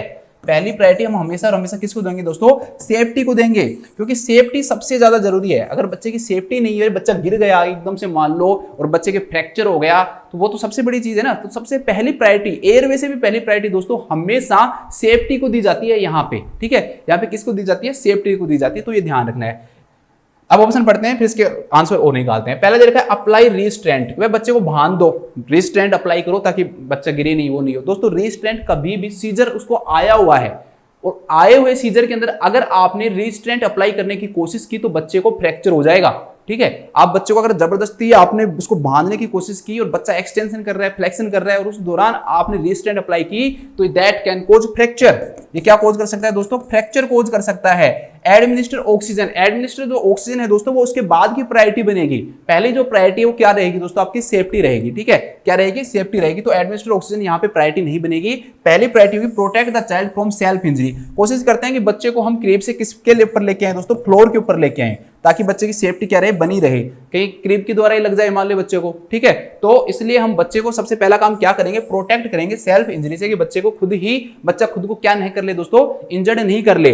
और नेक्स्ट दे रखा है insert A plastic airway in the child mouth. अगर आपने सीजर आते वक्त बच्चे के माउथ के अंदर एयरवे, जैसे गुड़ेल एयरवे आता है, उसको इंसर्ट करने की कोशिश की दोस्तों, तो ध्यान रखना आप इंजर्ड कर सकते हो बच्चे के टीथ को, या बच्चे के जो गम्स है उनको क्या कर सकते हो दोस्तों? ओरल इंजरी कर सकते हो।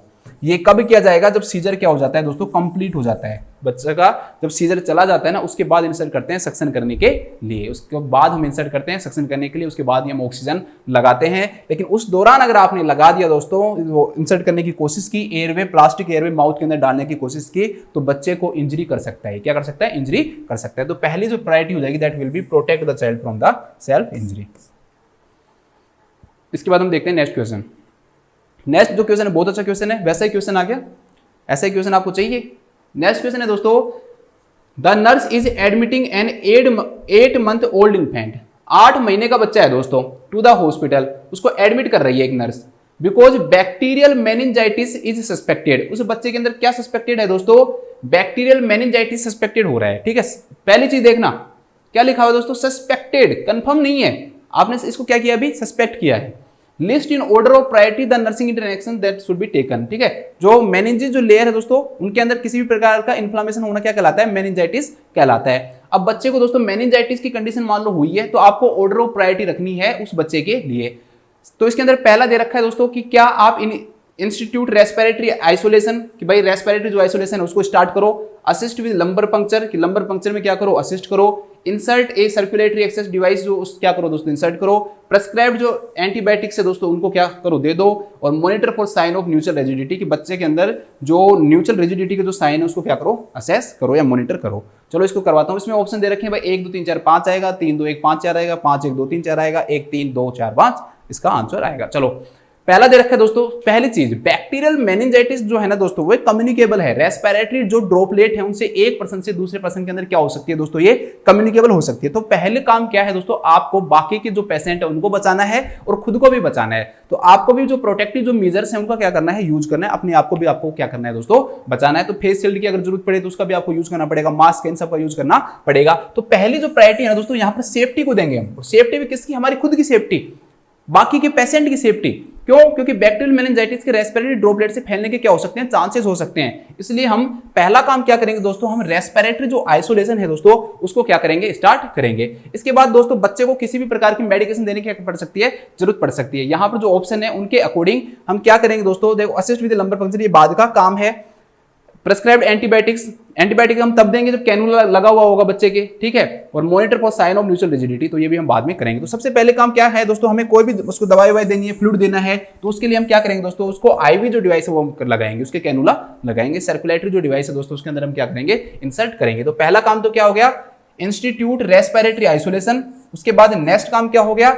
इंसर्ट ए सर्कुलेटरी एक्सेस डिवाइस। ठीक है, इसके बाद में हम दोस्तों क्या करेंगे कि जो इसको कंफर्म करना है हमें, इसमें लिखा हुआ था बैक्टीरियल मेनिंजाइटिस सस्पेक्टेड, उसको कंफर्म करने के लिए हम क्या लेंगे दोस्तों? सीएसएफ लेंगे। और सीएसएफ के लिए कौन सा प्रोसीजर किया जाएगा? लंबर पंक्चर प्रोसीजर किया जाएगा। और उस लंबर पंक्चर प्रोसीजर जिसके द्वारा किया जाएगा, फिजिशियन के द्वारा या पीडियाट्रिशियन के द्वारा, हम उसको उसमें क्या करेंगे दोस्तों? असिस्ट करेंगे। हम उसमें क्या करेंगे दोस्तों? असिस्ट करेंगे।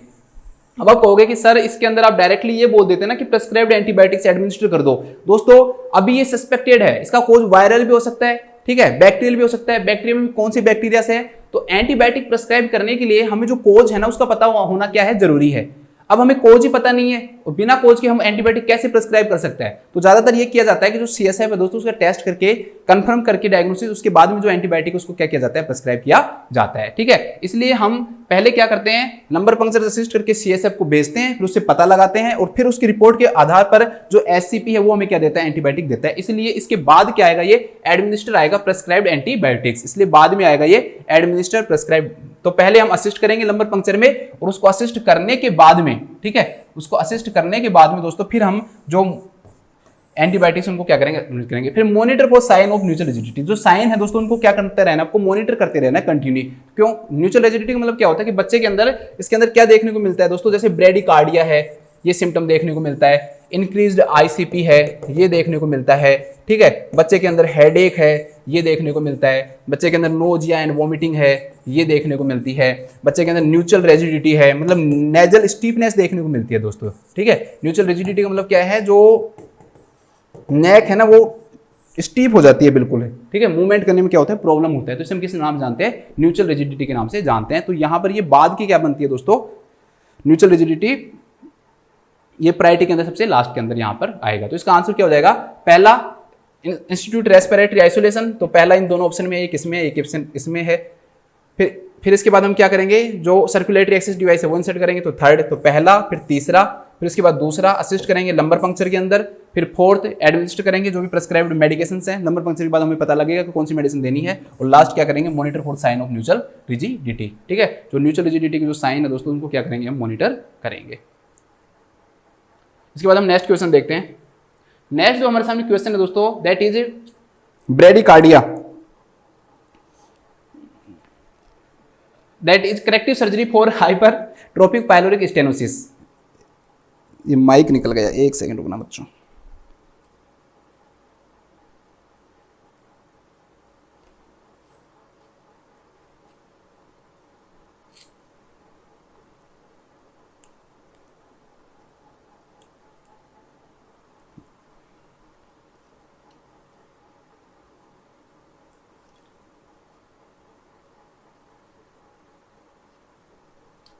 ठीक।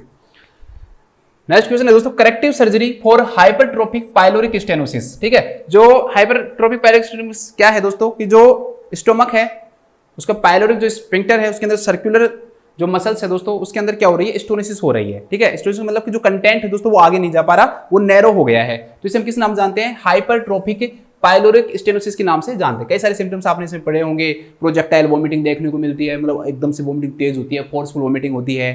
ठीक है, ओलिव शेप्ड मास देखने को मिलेगा, आप इसको फील करोगे तब। ठीक है, और नॉन बाइल जो वोमिटिंग है वो देखने को मिलती है, उसके अंदर बाइल नहीं होता है क्योंकि डायरेक्टली स्टोमक से ही बाहर आती है वो। ठीक है, तो ये सब आपने पढ़ा होगा। हाइपरट्रोफिक पाइलोरिक जो स्टेनोसिस है दोस्तों, वो एक बच्चे के अंदर उसके लिए क्या की जा रही है, उसकी सर्जरी की गई है। सर्जरी क्या की गई है, इज कंप्लीटेड, सर्जरी पूरी हो गई है। And the infant is return to the paediatric unit with an IV infusion in place. ठीक है, उसको आईवी इन्फ्यूजन लगा हुआ है दोस्तों, और वो पीडियाट्रिक यूनिट के अंदर, ओटी के अंदर गया था बच्चा, ओटी के अंदर सर्जरी हो गई है उसकी, किसके लिए, हाइपरट्रोफिक पाइलोरिक स्टेनोसिस की। वापस वार्ड के अंदर वो आ गया है, उसके आईवी इन्फ्यूजन मतलब कैनुला वहां पे लगा हुआ है, आईवी इन्फ्यूजन प्लेस के अंदर है। ठीक है, और जो फ्लूइड है मान लो जो भी उससे रिलेटेड जो आईवी इन्फ्यूजन लगा हुआ है प्लेस है, what is the priority nursing action. तो इसमें प्रायोरिटी नर्सिंग एक्शन क्या होगा, चलो पढ़ते हैं। पहला दे रखा है अप्लाई द एडिक्वेट रिस्ट्रेंट। दोस्तों मैंने आपको देखो कोई चीज की जरूरत ही नहीं है, ऑप्शन बिना बात दे देते हैं। यहां पर बच्चा सीजर का है क्या, आपको रिस्ट्रेंट करने की बच्चे की जरूरत है क्यों, तो बच्चे को रिस्ट्रेंट करने की यहाँ पर कोई जरूरत ही नहीं है दोस्तों।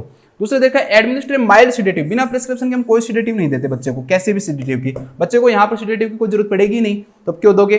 दूसरा वैसे भी प्रिस्क्राइब्ड नहीं है, कहीं भी दे नहीं रखा, तो हम ये भी यहाँ पर भी नहीं करेंगे। दोस्तों बच्चा जो है ना हाइपरट्रोफिक पाइलोरिक स्टेनोसिस के अंदर बच्चा किस पे रखा हुआ होगा, एनपीओ पे रखा हुआ होगा। और बच्चा जब एनपीओ पे है दोस्तों, तो उसकी बॉडी के अंदर फ्लूइड्स की क्या हो सकती है, कमी हो सकती है। तो हमें क्या देने की जरूरत है दोस्तों, आईवी फ्लूइड। आईवी फ्लूइड देने के लिए हम क्या लगाएंगे उसके अंदर, आईवी कैनुला।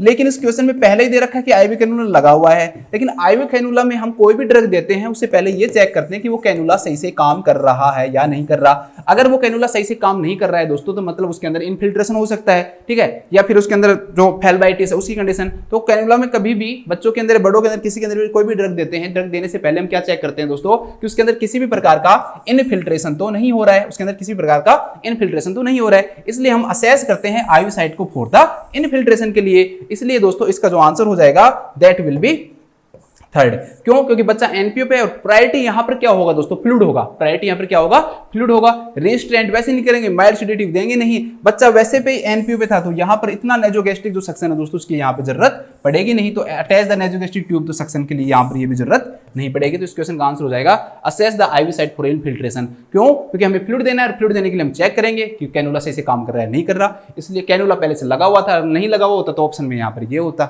ठीक है, कि आईवी सर्कुलेशन स्टार्ट करो, लेकिन वो लगा हुआ है, तो पहले हम इनफिल्ट्रेशन के लिए चेक करेंगे कि आईवी साइट जो है दोस्तों वो कहीं पर इनफिल्ट्रेट तो नहीं हो गई है। ठीक है, तो इस क्वेश्चन का आंसर हो जाएगा थर्ड। नेक्स्ट क्वेश्चन देखते हैं, ये भी बहुत अच्छा क्वेश्चन है। चलो देखो, an infant has a cleft lip and palate. ठीक है, क्लेफ्ट लिप और जो पैलेट है दोस्तों उसकी कंडीशन है, and is admitted to the hospital for a surgical repair. वो हॉस्पिटल के अंदर एडमिट हुआ है किस चीज के लिए, सर्जिकल रिपेयर के लिए। Place the nurse post operative intervention, operation उसका हो गया मान लो, उसके बाद की जो इंटरवेंशन है उसको आपको ऑर्डर ऑफ प्रायोरिटी के अंदर क्या करना है दोस्तों, रखना है। ठीक है, क्लेफ्ट लिप और क्लेफ्ट पैलेट की कंडीशन है, और आपको उसको किस में रखना है दोस्तों, प्रायोरिटी के अंदर रखना है। तो प्रायोरिटी के अंदर यहां पर वही है दोस्तों, हमें कोशिश करना है उसका एयरवे, ब्रीथिंग, सर्कुलेशन, उसको सबको हमको क्या करना है दोस्तों, चेक करना है कि उसमें किसी प्रकार की प्रॉब्लम तो नहीं है। वही है पोस्ट ऑपरेटिव आया, एबीसी रूल हम यहाँ पर हम भी क्या करेंगे दोस्तों, फॉलो करें, वो यूज करेंगे। तो सबसे पहला मेंटेन करेंगे पेटेंट एयरवे, बच्चे का जो पेटेंट एयरवे है वो सही से पेटेंट है या नहीं है, कोई किसी प्रकार के उसके अंदर सीक्रेशंस तो नहीं है। ठीक है, किसी भी प्रकार का, तो इन सबको हम क्या करेंगे दोस्तों, चेक करेंगे। तो maintaining A patent airway will be the first priority in this question. इसके बाद में क्या होगा दोस्तों, कि उस बच्चे के अंदर है ना, इस ऑप्शन के अकॉर्डिंग देखो, प्रिवेंटिंग वोमिटिंग और एस्पिरेशन जो है दोस्तों वो भी किससे रिलेटेड है, एयरवे से रिलेटेड है। अगर बच्चा मान लो जो कुछ भी अंदर जा रहा है क्लेफ्ट पैलेट के कारण, या आपने कुछ भी दिया उसको और वो उसके एयरवे में चला गया, तो उसको किस नाम जानेंगे हम, एस्पिरेशन के नाम से जानेंगे। तो बच्चे के अंदर जो वोमिटिंग है दोस्तों उसको प्रिवेंट करना भी हमारी क्या बन जाएगी, प्रायोरिटी बन जाएगी। क्यों, क्योंकि वोमिटिंग क्या कॉज करेगा दोस्तों, एस्पिरेशन, और एस्पिरेशन का मतलब आपका एयरवे क्या हो गया, ऑब्स्ट्रक्ट हो गया, या उसके कारण न्यूमोनिया होगा। तो ये एस्पिरेशन भी किससे रिलेटेड होगा, एयरवे से तो रिलेटेड होगा आपका। किससे रिलेटेड होगा, एयरवे से रिलेटेड होगा। तो यहाँ पर हम प्रिवेंट करेंगे किसको दोस्तों, जो वोमिटिंग है ना उसको हम क्या करेंगे दोस्तों, प्रिवेंट करेंगे। ठीक है, इसके बाद में दोस्तों जो बच्चा है, अब हम उसके सर्कुलेशन के ऊपर आएंगे। ब्रीथिंग यहाँ पर ऑप्शन किसी में दे नहीं रखा, अब हम उसके किसके ऊपर आएंगे दोस्तों, सर्कुलेशन के ऊपर आएंगे। तो सर्कुलेशन के लिए अब क्या करोगे, उसका कोई ब्लीडिंग है वो चेक कर लोगे, वो भी ऑप्शन में नहीं दे रखा। तो ब्लीडिंग नहीं चेक करोगे तो क्या करोगे, आईवी कैनुला को चेक करोगे। आईवी कैनुला दे रखा है कहीं पे, ठीक है, तो वो भी नहीं दे रखा। तो फिर क्या देखोगे, फ्लूइड दोगे। अगर आईवी कैनुला नहीं दे रखा तो क्या दोगे, फ्लूइड दोगे। इनफिल्ट्रेशन के लिए चेक कर लो, वो भी नहीं दे रखा। अब इनफिल्ट्रेशन के लिए चेक कर लिया, अब आप क्या दोगे दोस्तों, उसको फ्लूइड दोगे। देखो फ्लूइड देने के लिए आप क्या करोगे, सबसे पहले कैनुला लगाओगे, ऑप्शन में दे नहीं रखा तो वो आंसर नहीं है। फिर उसके बाद में भाई कैनुला नहीं लगा हुआ तो इनफिल्ट्रेशन देखेंगे, क्यों, क्योंकि इनफिल्ट्रेशन हो गया तो नहीं दे सकते, उसको फ्लूइड की जरूरत होगी। ठीक है, क्यों, सर्कुलेशन के लिए फ्लूइड जरूरी है, तो वो भी नहीं दे रखा। फिर हम क्या करेंगे दोस्तों, नेक्स्ट देखेंगे, भाई फ्लूइड देना है तो दे दो। फिर इसमें दे रखा है मॉनिटरिंग पेरेंटल फ्लूइड इन्फ्यूजन, कि भाई हम मॉनिटर करेंगे पेरेंटल जो फ्लूइड इन्फ्यूजन जो है दोस्तों, आईवी लाइन से जो फ्लूइड दिया जा रहा है वो सही से जा रहा है या नहीं जा रहा, तो उसको हम क्या करेंगे, मॉनिटर करेंगे। तो नेक्स्ट जो हमारी प्रायोरिटी है दोस्तों वो यही हो जाएगी। ठीक है, इसके बाद नेक्स्ट क्या है दोस्तों, इसमें अब हम जो फीडिंग है उस पे आएंगे। इसके बाद में एयर ब्रीथिंग सर्कुलेशन खत्म हो गया हमारा, तो नेक्स्ट चीज के ऊपर आएंगे। फिर हम टीच करेंगे पेरेंट्स को कि भाई अल्टरनेटिंग फीडिंग मेथड क्या क्या हो सकते हैं, आगे इस बच्चे को क्या क्या फीडिंग मेथड आप क्या कर सकते हो दोस्तों, यूज कर सकते हो, कैसे आप इसको फीडिंग दे सकते हो, तो फिर आप वो यूज करोगे। तो teaching the parents alternate feeding method. ठीक है, इसके बाद दोस्तों assess the infants hearing status, ये सबसे लास्ट में है, क्यों, इसके जो कॉम्प्लिकेशन है वो बहुत कम है यहाँ पे, तो हियरिंग स्टेटस से रिलेटेड कुछ चीज है ही नहीं, तो इसको सबसे लास्ट की प्रायोरिटी पे रखेंगे। तो पांचवा जो आ जाएगा वो क्या, बच्चे को इन्फेंट को हियरिंग स्टेटस मतलब उसको सुनने की कोई प्रॉब्लम तो नहीं है, ये हम सबसे लास्ट में क्या करेंगे दोस्तों, असेस करेंगे इन सभी प्रायोरिटीज के अंदर। ठीक है, अब बच्चा जो क्लेफ्ट लिप पैलेट का था तो उसका जो एयरवे है, एयरवे ऑब्स्ट्रक्ट होने के जो चांसेस होते हैं, इसलिए हम जेंटली मतलब आराम से क्या करते हैं दोस्तों, कोई भी चीज अगर माउथ के अंदर है तो उसको एस्पिरेट करते हैं, बाहर निकालते हैं, अंदर एस्पिरेट नहीं मतलब बाहर निकालना, सक्शन करना। ठीक है, लेकिन वो जेंटली किया जाता है, क्यों, क्योंकि सर्जरी हुई है तो उसके दौरान वो क्या कर सकती है, इंजरी कोज कर सकती है, इसलिए एयरवे को पेटेंट करने के लिए हम जेंटली एस्पिरेट करते हैं फ्लूइड को, सीक्रेशंस को, कहां से, माउथ से। ठीक है, इस प्रकार से हम उसको पेटेंट एयरवे को क्या कर सकते हैं, मेंटेन कर सकते हैं। फिर एयरवे को मेंटेन करने के लिए हम कोशिश करेंगे कि उस बच्चे के अंदर क्या है, वोमिटिंग नहीं हो, क्योंकि वोमिटिंग होगी तो एस्पिरेशन हो सकता है, तो इस प्रकार से हम प्रिवेंट कर देंगे वोमिटिंग को। तो इस क्वेश्चन का आंसर हो जाएगा सबसे पहले मेंटेनिंग पेटेंट एयरवे, दूसरा। ठीक है, फिर इसके बाद में प्रिवेंट वोमिटिंग, पहला। फिर उसके बाद मॉनिटरिंग पेरेंटल ब्लड सर्कुलेशन के लिए आप फ्लूइड दोगे।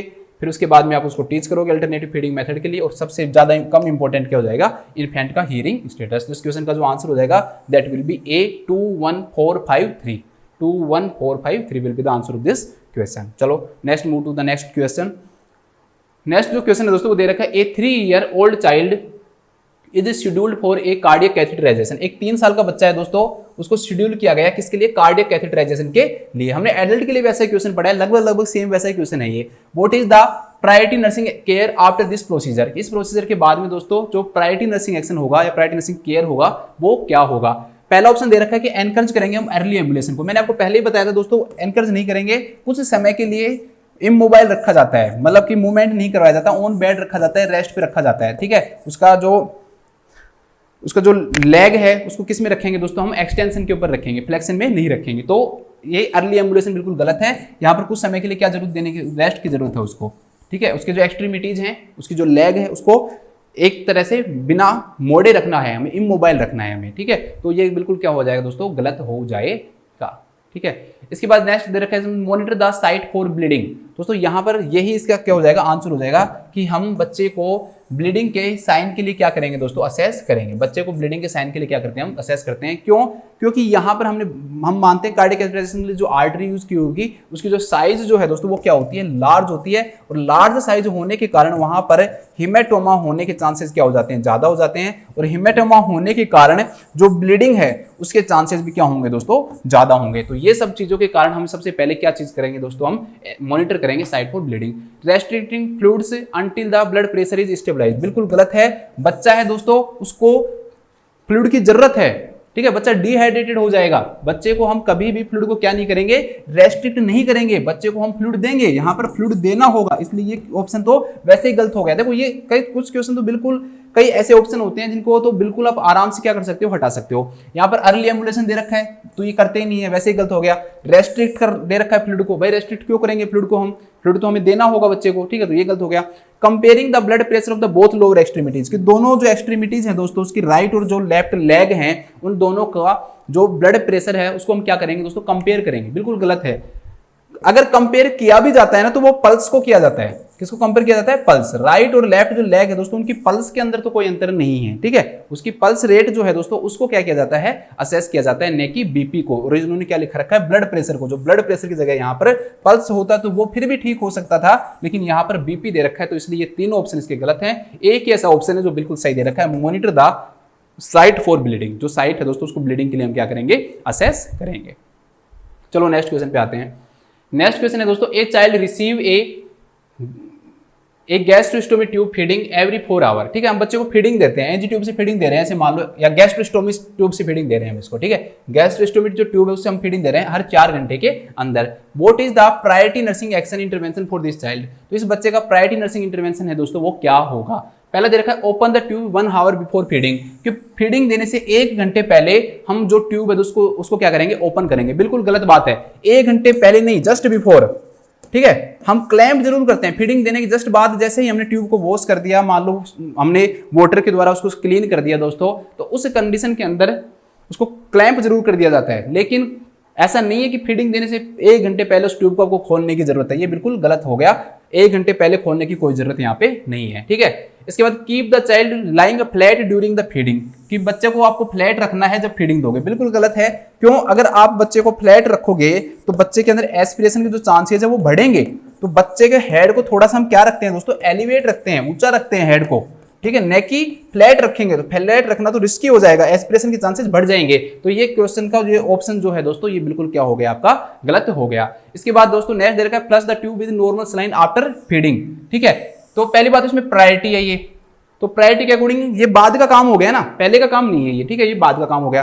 दूसरी बात दोस्तों इसके जो रेशनल है उसमें ये दे रखा है कि जो नॉर्मल सलाइन है ना उसकी जगह वाटर यूज किया जाता है, ठीक है, कुछ जगह, लेकिन ये प्रोटोकॉल अकॉर्डिंग टू इंस्टीट्यूशन होता है, तो इसलिए मैं इसको ये रैशनल मानूंगा नहीं। लेकिन कुछ जगह ये होता है दोस्तों नॉर्मल सलाइन भी यूज कर लेते हैं, कुछ जगह क्या यूज करते हैं? वाटर यूज करते हैं। वहां पर रैशनल में दे रखा है कि भाई नॉर्मल सलाइन की जगह वाटर यूज करना चाहिए, लेकिन ये बाद की प्रायोरिटी होगी। आप ये मान लो कि ये इवेंटफुल मतलब ये बाद की प्रायोरिटी, अभी इसकी प्रायोरिटी नहीं है। प्रायोरिटी ये है दोस्तों position the client on the right side after feeding, ये बिल्कुल सही है कि जैसे आपने फीडिंग दे दी तो बच्चे को आपको दोस्तों राइट साइड करना है, ये इसका क्या हो जाएगा? आंसर हो जाएगा। क्यों दोस्तों राइट साइड क्यों करना है? बच्चे को राइट साइड क्यों करना है? क्योंकि जो उसका स्टोमक है, उसका जो पाइलोरिक जो स्फिंक्टर है वो राइट साइड है, और आप उसको जब राइट साइड करोगे ना दोस्तों तो ग्रेविटी के कारण जो स्टोमक है उसका खाली होना थोड़ा जल्दी होता है, मतलब स्टोमक का जो कंटेंट है वो जल्दी से राइट साइड में लेटाने के कारण जल्दी से कहाँ चले जाते हैं? इंटेस्टाइन में चले जाते हैं। तो गैस्ट्रिक एम्प्टी या डाइजेशन थोड़ा सा क्या हो जाता है? इंप्रूव हो जाता है, जल्दी हो जाता है। इसलिए हम पोजीशन करते हैं कौन सी साइड दोस्तों? राइट साइड करते हैं, और इस क्वेश्चन का आंसर यही हो जाएगा। Fourth will be the answer of this question. Next चलते हैं। Next question is child is admitted to the paediatric unit with haemoglobin level of 6.4 gram, ठीक है। हीमोग्लोबिन का जो लेवल है ना दोस्तों, एनीमिया है उसको 6.4 ग्राम है हीमोग्लोबिन का level. What should be the nurse priority assessment? तो ऐसे बच्चे के अंदर आप प्रायोरिटी जो असेसमेंट है दोस्तों वो क्या करोगे? पहला दे रखा है मैनिफेस्ट ऑफ शोक। देखो शोक यहां पर होगा नहीं, शोक के जो कारण होते हैं ना दोस्तों वो क्या होता है कि तो एक्यूट ब्लीडिंग हो, एक्यूट ब्लीडिंग, ये फ्लूइड लॉस हो रहा है ना बॉडी से, तो ये क्या होता है दोस्तों? शोक होता है। यहां पर ये जो हीमोग्लोबिन लेवल है कहीं भी हमें एक्यूट नहीं दे रखा है, ठीक है, 6.4 है, क्रोनिक होगा, एकदम से पूरा फ्लूइड भी लॉस हो जाए, यहाँ पर सिर्फ हीमोग्लोबिन कम हुआ है, फ्लूइड के लॉस के बारे में कुछ नहीं दे रखा। तो शोक का मतलब तो क्या हुआ? एकदम से आपका बीपी भी डाउन होगा, हार्ट रेट क्या होगी दोस्तों? इंक्रीज होगी। तो शोक एकदम से मतलब धीरे धीरे अगर हीमोग्लोबिन कम हो रहा है तो वो शोक कोज नहीं करता है। एकदम से ब्लीडिंग अगर होती है, सारा ब्लड बाहर आ जाए, बॉडी का फ्लूइड है वो बाहर आ जाए, तो किस में जा सकता है? शोक में जा सकता है। तो इन मैनिफेस्टेशन के अकॉर्डिंग कि सिर्फ और सिर्फ हीमोग्लोबिन 6.4 ग्राम होने के कारण डायरेक्टली शोक में चला जाएगा, तो ये तो बिल्कुल क्या है दोस्तों? गलत है। दूसरा इंक्रीज्ड व्हाइट ब्लड सेल। एक बात बताओ दोस्तों कि अगर हीमोग्लोबिन का लेवल कम हो गया तो उसका WBC से क्या लेना देना? तो यहाँ पर ये दे रखा है कि भाई WBC का लेवल है ना दोस्तों वो बढ़ जाएगा, तो वो तो बिल्कुल गलत है। WBC का यहाँ से लेना देना कोई भी नहीं है। प्रेजेंस ऑफ हीमोग्लोबिन और यूरिया, कि भाई हीमोग्लोबिन जो यूरिया है दोस्तों उसकी जो प्रेजेंस है ना ये प्रायोरिटी नर्सिंग असेसमेंट होगा। ये सिर्फ और सिर्फ एक अगर हीमोलाइटिक एनीमिया होता, मान लो कि जो RBC है उसका हिमोलाइसिस हो जाता, तो उस कंडीशन के अंदर प्रेजेंट हो सकता है, लेकिन ये सब कंडीशन के अंदर हर प्रकार के एनीमिया में प्रेजेंट नहीं होता, तो ये यहाँ पर हमारा क्या नहीं बनेगा? प्रायोरिटी नहीं बनेगा। तो हमें किस चीज क्या रीजन होता है भाई हीमोग्लोबिन का लेवल कम होता है तो हमारी बॉडी के ऊपर क्या इफेक्ट पड़ता है दोस्तों? अगर शोक नहीं होता, WBC का लेवल बढ़ता नहीं है, हीमोग्लोबिन और यूरिया नहीं होता, तो मेन क्या होता है? तो ये होता है दोस्तों साइन ऑफ कार्डियक डीकंपनसेशन आता है। कि जो हार्ट है ना दोस्तों वो अपने साइन दिखाना शुरू कर देता है। क्यों? क्योंकि दोस्तों जब हीमोग्लोबिन दोस्तों कम हो गई तो इसका मतलब बॉडी जो टिश्यूज हैं उनको ऑक्सीजन कम मिलेगी, क्योंकि हीमोग्लोबिन से तो बाइंड होकर जो ऑक्सीजन है दोस्तों वो क्या होती है, पहुंचती है, तो ऑक्सीजन कम मिलेगी तो हार्ट को संदेश जाएगा कि भाई आपको क्या करना है, ज्यादा काम करना है। तो हार्ट जो दोस्तों वो क्या करेगा, अपनी एक्टिविटीज को ज्यादा करेगा। तो हार्ट की एक्टिविटी ज्यादा करना ही क्या कहलाता है, कार्डियक डिकम्पनसेशन कहलाता है, कि हार्ट जो है अपनी एक्टिविटीज को क्या करेगा दोस्तों, इंक्रीज करेगा। तो एनीमिया के कारण क्या चीज होती है, ऐसे साइन प्रेजेंट होते हैं दोस्तों जो हम किस नाम जानते हैं, साइन ऑफ कार्डियक डिकम्पनसेशन के नाम से उसे जानते हैं। उसे हम किस नाम जानते हैं, भाई हार्ट के ऊपर लोड बढ़ गया एकदम से, क्यों, उसे ऑक्सीजन बॉडी कमी दिखा रही है, ऑक्सीजन की कमी है और हार्ट को फिर ज्यादा क्या करनी पड़ रही है दोस्तों, एक्टिविटी करनी पड़ रही है, ज्यादा काम करना पड़ रहा है दोस्तों। तो उसे हम किस नाम जानेंगे, साइन ऑफ कार्डियक डिकम्पनसेशन के नाम से जानेंगे। तो इस क्वेश्चन का आंसर क्या हो जाएगा दोस्तों, फोर्थ हो जाएगा। चलो और देखते हैं और क्वेश्चन है क्या। हाँ, नेक्स्ट क्वेश्चन है, a nurse in the prenatal clinic is assessing a woman at 34 week gestation. एक नर्स है दोस्तों प्रीनेटल क्लिनिक के अंदर असेस कर रही है, एक 34 वीक की प्रेगनेंसी है। The clients blood pressure is 160/110 mmHg। ठीक है, बीपी देख लो भाई, बीपी 166/100 है। And her urine is +3, urine भी +3 है प्रोटीन के लिए। She states that the she has a severe headache, लो जी सीवियर हेडेक भी प्रेजेंट हो गया। ओकेजनल ब्लड विजन भी प्रेजेंट हो गया। Her baseline blood pressure was, पहले उसका जो ब्लड प्रेशर था दोस्तों नॉर्मल कितना रहता था, 100/62 रहता था, 100/62 रहता था। What is the priority nursing action. दोस्तों ये सारी जो कंडीशंस है ना, ये सीवियर प्री एक्लेम्पसिया को दिखा रही हैं। किस चीज को दिखा रही हैं, सीवियर प्री एक्लेम्पसिया को दिखा रही है। ठीक है, प्रेगनेंसी के फैट के कारण अगर 20 वीक के बाद जो बीपी है दोस्तों अगर वो 140/90 से इंक्रीज हो जाता है, ठीक है, उसके साथ में उसको protein urea oedema like symptom अगर दिखाई देते हैं तो उसे हम किस नाम से जानते हैं दोस्तों, प्री एक्लेम्पसिया के नाम से जानते हैं। ये दो प्रकार का हो सकता है, एक हो सकता है तो माइल्ड और एक हो सकता है ये सीवियर प्रकार का। ठीक है, माइनर या मेजर। तो दोस्तों सीवियर प्रकार का जो प्री एक्लेम्पसिया होगा उसके अंदर जो सिस्टोलिक बीपी है वो 160 से क्या हो जाता है दोस्तों, ज्यादा हो जाता है। ठीक, डायस्टोलिक 110 से ज्यादा होता है, लेकिन यहाँ पर डायस्टोलिक तो नॉर्मल लेकिन सिस्टोलिक बढ़ा हुआ है, मतलब है तो कंडीशन किसकी, सीवियर प्री एक्लेम्पसिया की कंडीशन है। क्यों, क्योंकि बीपी है वो 160/110 से क्या है दोस्तों, ज्यादा है। साथ में उसको दोस्तों बाकी के जो सिम्टम्स है वो भी आ रहे हैं, सीवियर हेडेक सिम्टम्स आ रहा है, ब्लड जो विजन है दोस्तों वो आ रहा है। तो ये सारे सिम्टम्स किस चीज को दिखा रहे हैं, सीवियर प्री एक्लेम्पसिया को दिखा रहे हैं। किसको दिखा रहे हैं, सीवियर जो प्री एक्लेम्पसिया उसको दिखा रहा है। और ऐसे पेशेंट है दोस्तों वो एक्लेम्पसिया की तरफ बढ़ते हैं। ठीक है, इसके अलावा हेल्प जो सिंड्रोम है, ठीक है, ऐसे सिम्टम्स भी दिखाई देने लग जाते हैं, आपने सुना होगा। हिमोलाइसिस है, एलिवेटेड लीवर एंजाइम है,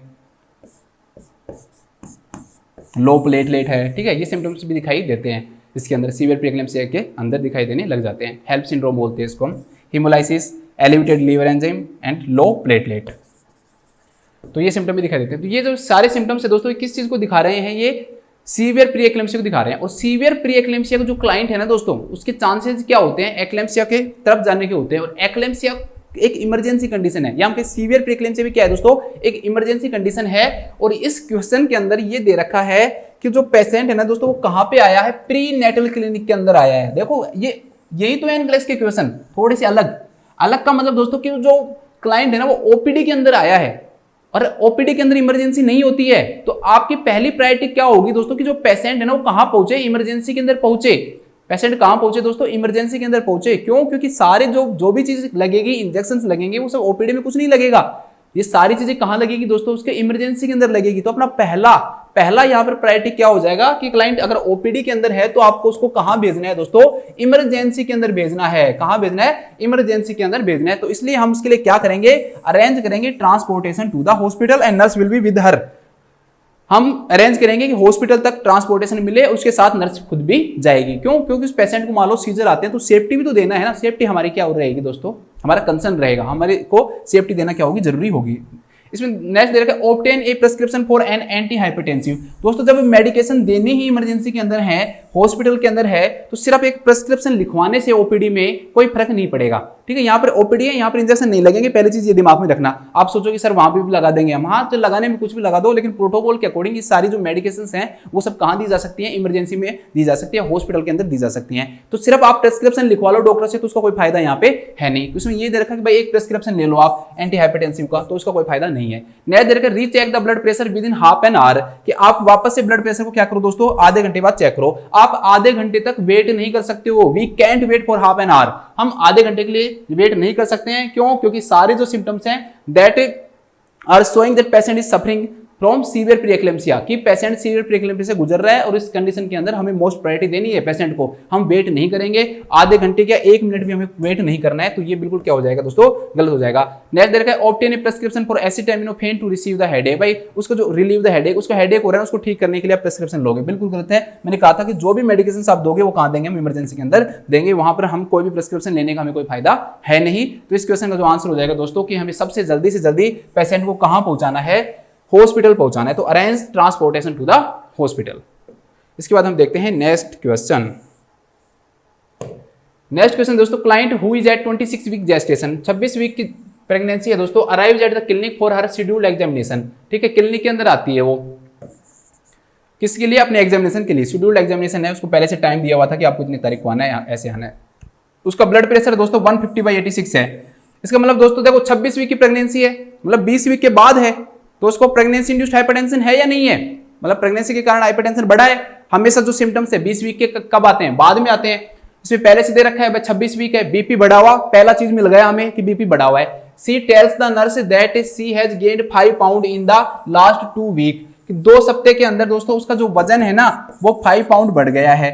प्री एक्लेम्सिया की कंडीशन के अंदर भी दोस्तों वेट गेन देखने को मिलता है। क्या देखने को मिलता है, वेट गेन देखने को मिलता है। 0.5 kg, मतलब कि आधा किलो वजन, अगर उससे ज्यादा वजन एक सप्ताह के अंदर बढ़े तो वो सजेस्ट करता है दोस्तों किसको, प्री एक्लेम्सिया को क्या करता है दोस्तों, सजेस्ट करता है। मोर देन अगर 0 पॉइंट, और यहां पर तो 5 पाउंड वजन बढ़ गया है दोस्तों। ठीक है, तो 5 पाउंड 2 सप्ताह के अंदर बढ़ गया है, तो ज्यादा से ज्यादा 1 किलो वजन बढ़ सकता था। मैंने कहा था कि 0.5 kg से अगर ज्यादा वेट बढ़ रहा है तो ये किस चीज को शो करता है, प्री एक्लेम्सिया को। तो 1 सप्ताह में 0.5, तो 2 सप्ताह में कितना, 1 kg। 1 kg से अगर ज्यादा 1 सप्ताह के अंदर वजन बढ़ रहा है दोस्तों, तो इसे हम ये सजेस्ट कर रहे हैं किसकी तरफ, कि प्री एक्लेम्सिया में है क्लाइंट का वेट गेन होता है। देखो मैं दोबारा समझा देता हूं, मुझे लग रहा है इसमें आपको डाउट हो रहा होगा। वेट गेन के क्या प्रोटोकॉल है उसके बारे में बताता हूं। वेट गेन का ये प्रोटोकॉल है कि प्री एक्लेम्सिया के अंदर more than 0.5 kg in a week या फिर more than 2 kg in a month weight बढ़ता है। तो ये सजेस्ट करता है किसको, प्री एक्लेम्सिया को। ये किसको सजेस्ट करता है दोस्तों, प्री एक्लेम्सिया को सजेस्ट करता है। अब इस क्वेश्चन में इन्होंने क्या दे दिया दोस्तों, ये दे दिया कि भाई उसका जो वजन है ना वो 2 सप्ताह में 5 पाउंड बढ़ा है। 5 पाउंड वजन बढ़ा है 2 सप्ताह में, तो लगभग 2.2 LB।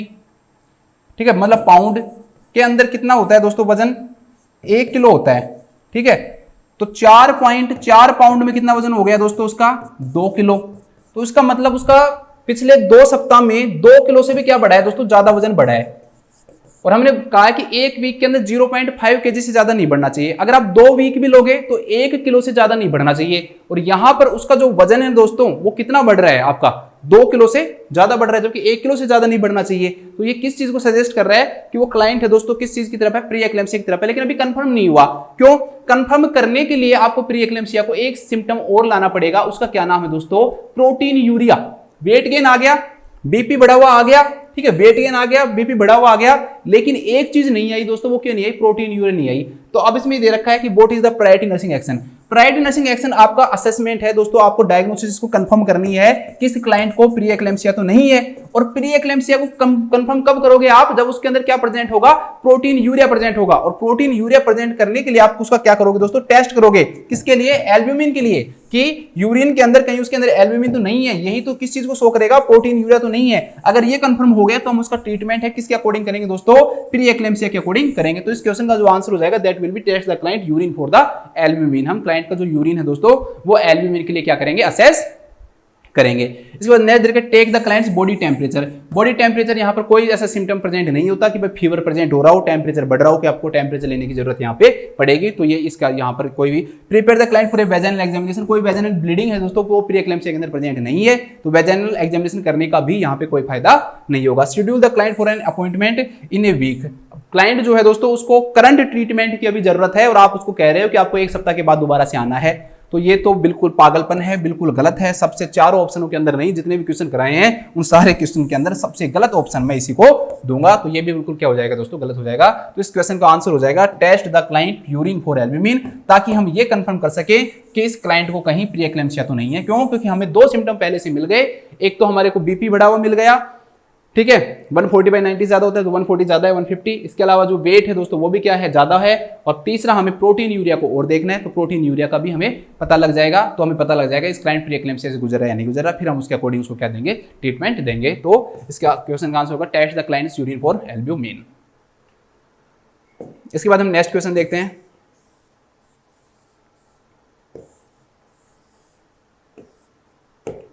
नेक्स्ट क्वेश्चन दोस्तों, 2 hour after an uneventful labour, एक नॉर्मल लेबर हुआ है, कोई ऐसा इवेंट हुआ नहीं है, ठीक है। कहीं आप सोचो अनइवेंटफुल का मतलब एबनॉर्मल है। एक लेबर हुआ है दोस्तों, उसके 2 घंटे के बाद आप क्या देखते हो, आफ्टर बर्थ एक client uterus is 4 finger with above the umbilicus. Umbilicus से, ठीक है, ये मान लो उसका एब्डोमेन है, अम्बलाइकस से लगभग 4 फिंगर की जितनी दूरी के ऊपर उसका क्या है दोस्तों, यहाँ पे उसका क्लाइंट का यूट्रस आपको दिखाई दे रहा है। यहां पर है उसकी यूट्रस की जो पोजीशन है वो यहाँ पर 4, यहां से अम्बलाइकस से आपने 4 फिंगर लगा के देखी अम्बलाइकस से, तो इतनी ऊपर पे क्या है दोस्तों, उसका यूट्रस है, ठीक है। After urinary catheterisation the fundus remains firm and 4 finger with above the umbilicus. आपने कैथेटराइजेशन कर दिया, उसके बाद भी आपने देखा कि जो उसका फंडस है दोस्तों वो फिर्म है, हार्ड है, और 4 फिंगर विथ क्या है दोस्तों, अम्बलाइकस से क्या है, ऊपर है। तो what is the priority nursing action. सबसे पहली बात समझो, लेबर के जस्ट बाद अम्बलाइकस के लेवल के ऊपर पाया जाना चाहिए क्या, आपका यूट्रस का जो लेवल है, फंडस का जो लेवल है दोस्तों, वो कहां पर होना चाहिए, आपका अम्बलाइकस के लेवल के ऊपर होना चाहिए। फिर धीरे धीरे पर डे 1 फिंगर नीचे होता है, ठीक है, पर डे 1 फिंगर क्या चला जाता है नीचे। पहले दिन 1 फिंगर नीचे जाएगा, दूसरे दिन 2 फिंगर, तीसरे दिन 3 फिंगर, चौथे दिन 4 फिंगर, ऐसे क्या चला जाता है, नीचे जाता है। लेकिन यहाँ पर तो क्या है, अम्बलाइकस के लेवल पे तो है ही नहीं, ठीक है, अम्बलाइकस के लेवल पे तो है ही नहीं, तो किसके लेवल के ऊपर है, वो 4 फिंगर ऊपर है। अब ऊपर होने का जो रीजन है ना दोस्तों, वो मोस्ट कॉमन रीजन क्या होता है, ब्लीडिंग होता है, इंटरनल ब्लीडिंग, कि पेशेंट के अंदर इंटरनल क्या है दोस्तों, ब्लीडिंग प्रेजेंट हो सकती है और वो वहां पे कलेक्ट हो रही है, ठीक है। उसके कारण क्या हो सकता है दोस्तों, पीपीएच की कंडीशन भी यहां पर हो सकती है। तो इसलिए आपको क्या करना है, उस पेशेंट के प्रायोरिटी जो नर्सिंग एक्शन है ना दोस्तों, वो क्या करना है। तो इस कंडीशन में देखो, रीचेक द वाइटल साइन दोस्तों, पहले से ही हमें पेशेंट को हमें टाइम खराब नहीं करना है। क्यों? क्योंकि पेशेंट को हमने देख लिया, यूरिन कैथेटराइजेशन किया है और पेशेंट को 4 फिंगर विद अबव भी है, तो अभी वाइटल लेने का यहाँ पर कोई फायदा नहीं है, रीचेक करने का कोई फायदा नहीं है। जो हमारे सामने जो वाइटल्स है दोस्तों, वो हम डायरेक्टली जाकर बताएंगे। कैथेटराइज अगेन इन 1 आवर, वापस से कैथेटर लगाओ, कैथेटर लगाने की भी यहाँ पे कोई जरूरत नहीं है। तो क्यों, पहले से पेशेंट को कैथेटराइज किया गया है और बार बार कैथेटराइज करने का यहाँ पर कोई फायदा नहीं है। तो कैथेटराइजेशन अगेन इन 1 आवर, ठीक है, ये एकदम प्रीमेच्योर एक्शन है, ऐसा एक्शन नहीं करना चाहिए, कोई फायदा नहीं है। सबसे मोस्ट इंपोर्टेंट यहाँ पर जो ऑप्शन दे रखा है उसके अकॉर्डिंग क्या होगा दोस्तों, notify the health care provider. हमारा पहला काम यहाँ पर क्या होगा दोस्तों, कि हम हेल्थ केयर प्रोवाइडर को जल्दी से जल्दी क्या करें दोस्तों,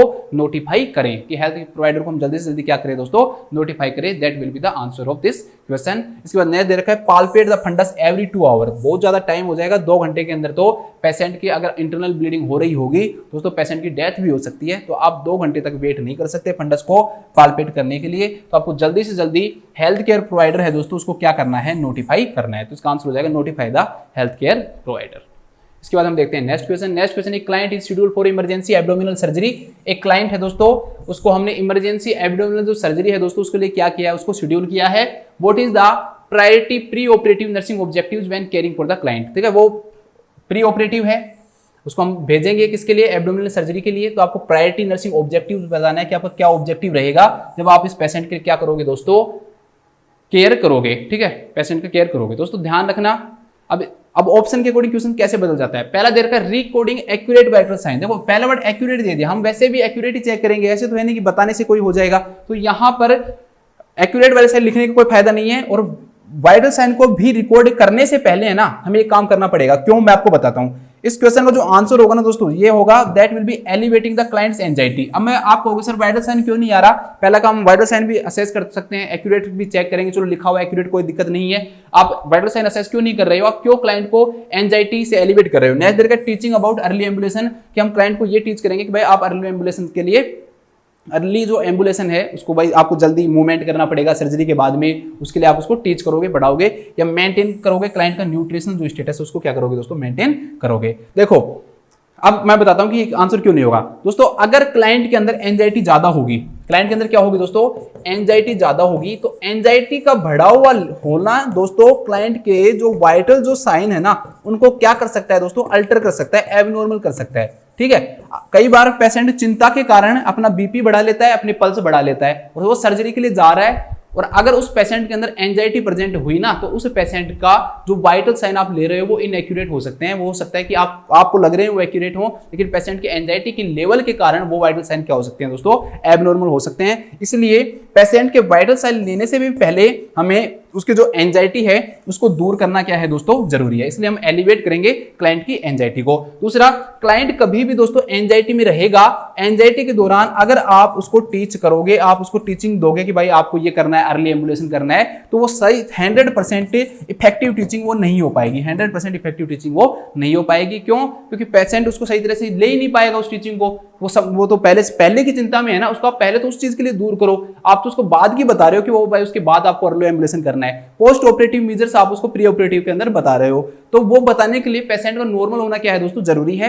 एंजाइटी उसके अंदर नहीं होनी चाहिए। इसलिए यहां पर अर्ली एम्बुलेशन की जो टीचिंग देना है ना, वो एंजाइटी को दूर करके दी जा सकती है, उससे पहले नहीं दी जा सकती। Maintain the clients nutritional status, तो जस्ट पहले हम क्लाइंट का जो न्यूट्रिशनल स्टेटस उसको मेंटेन कैसे रख पाएंगे। ठीक है, क्लाइंट वैसे भी मान लो एनपीओ की कंडीशन के अंदर उस दौरान रखा जाता है, तो यहां पर न्यूट्रिशनल जो स्टेटस है दोस्तों उसको डायरेक्टली मेंटेन करना भी हमारी क्या नहीं रहेगी, प्रायोरिटी नहीं रहेगी। क्यों? जस्ट भेजने से पहले हमें क्लाइंट का एलिवेट करना है कि उसकी एंजाइटी है दोस्तों वो क्या हो जाए, दूर हो जाए, ताकि फिर हम उसके वाइटल साइन लें, वो हमारे एक्यूरेट वाइटल साइन मिले हमें, और उसको फिर हम क्या करा सकते हैं, उसको टीचिंग करा सकते हैं। ठीक है, तो इस क्वेश्चन का आंसर हो जाएगा कि हमें सबसे पहले उस क्लाइंट की जो एंजाइटी है दोस्तों उसको क्या करना पड़ेगा, एलिवेट करना पड़ेगा।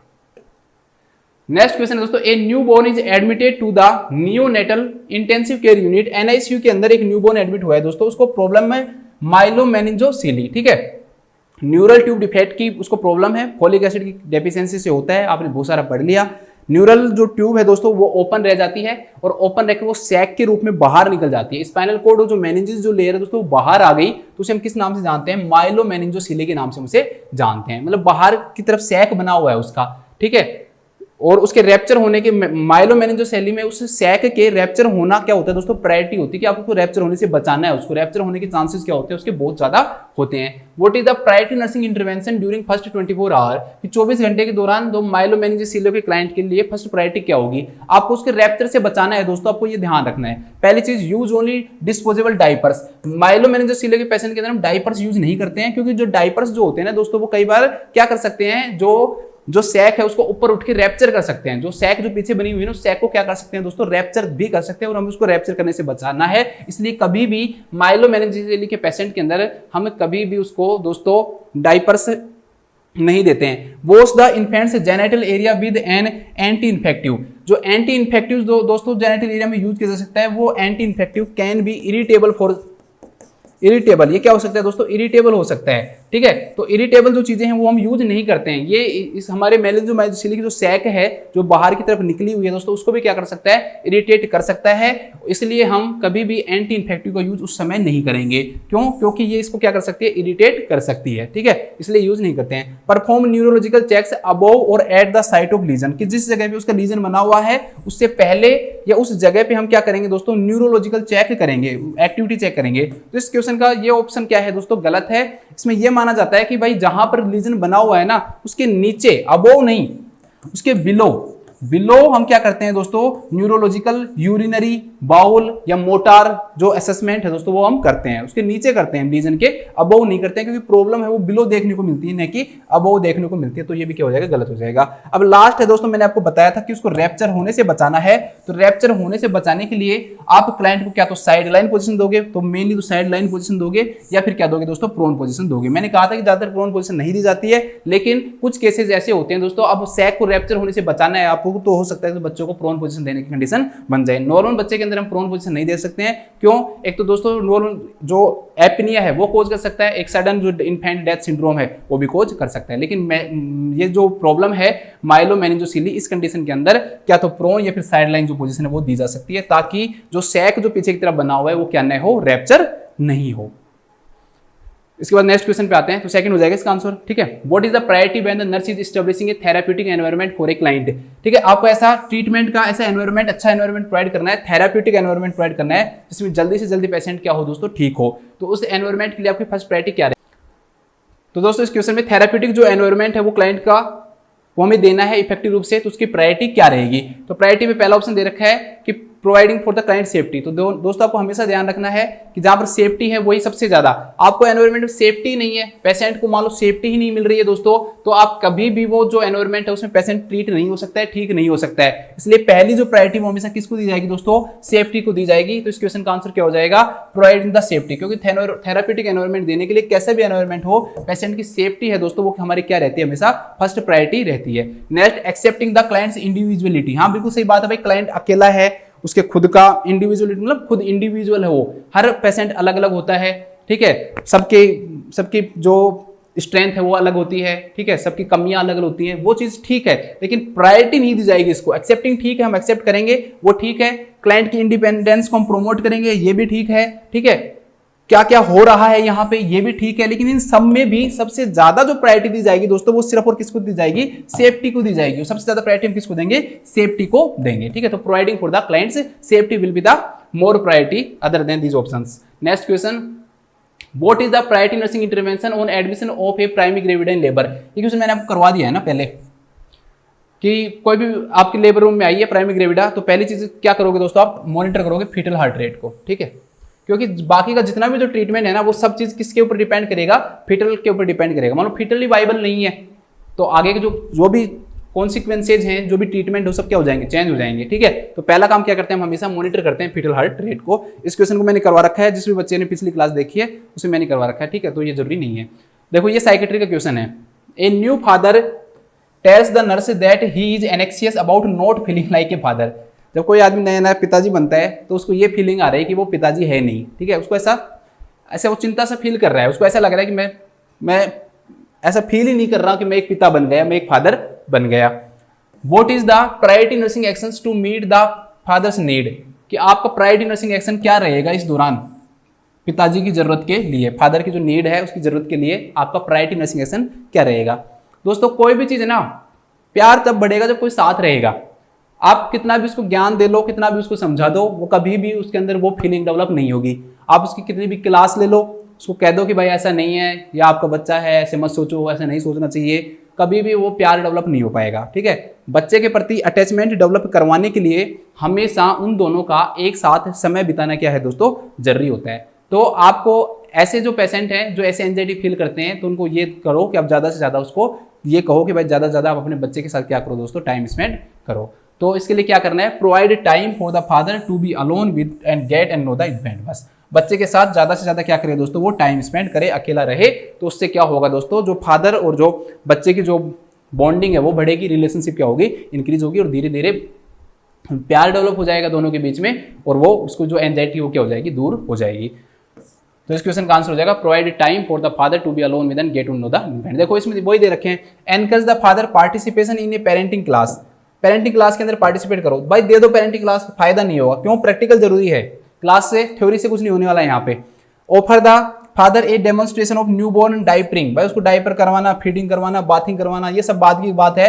क्यों, क्योंकि वो पहले से ही किसके अंदर है दोस्तों, एंजाइटी के अंदर है, पहले से ही चिंता के अंदर है वो, और आप उसको कहोगे ना ये चीजें करो तो वो फेंक फाक देगा, गुस्सा आ जाएगा, मुझे तो फील ही नहीं हो रहा और तुम मुझे सिखा रहे हो कि भाई कैसे फीडिंग करवाते हैं, कैसे बाथिंग करवाते हैं, कैसे डाइपरिंग करवाते हैं, पहले मुझे फील तो करवाओ। तो उसको पहले फील करवाना जरूरी है दोस्तों, तब इंटरेस्ट जब होगा ना, तो इंटरेस्ट के कारण ये चीजें जल्दी सीखी जाएंगी। जब इंटरेस्ट ही नहीं है तो ये चीजें सीख ही नहीं पाएगा, तो ये बिल्कुल गलत हो जाएगा।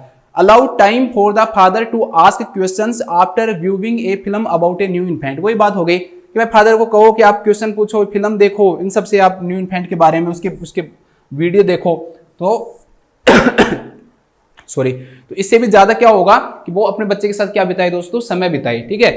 क्वेश्चन पूछने से, फिल्म देखने से इससे इतना प्यार नहीं बढ़ेगा जितना कि उसका अपने बच्चे के साथ समय बिताने से बढ़ेगा। सीधी सी बस एक लाइन के अंदर ये आंसर हो जाएगा। चलो नेक्स्ट क्वेश्चन देखते हैं।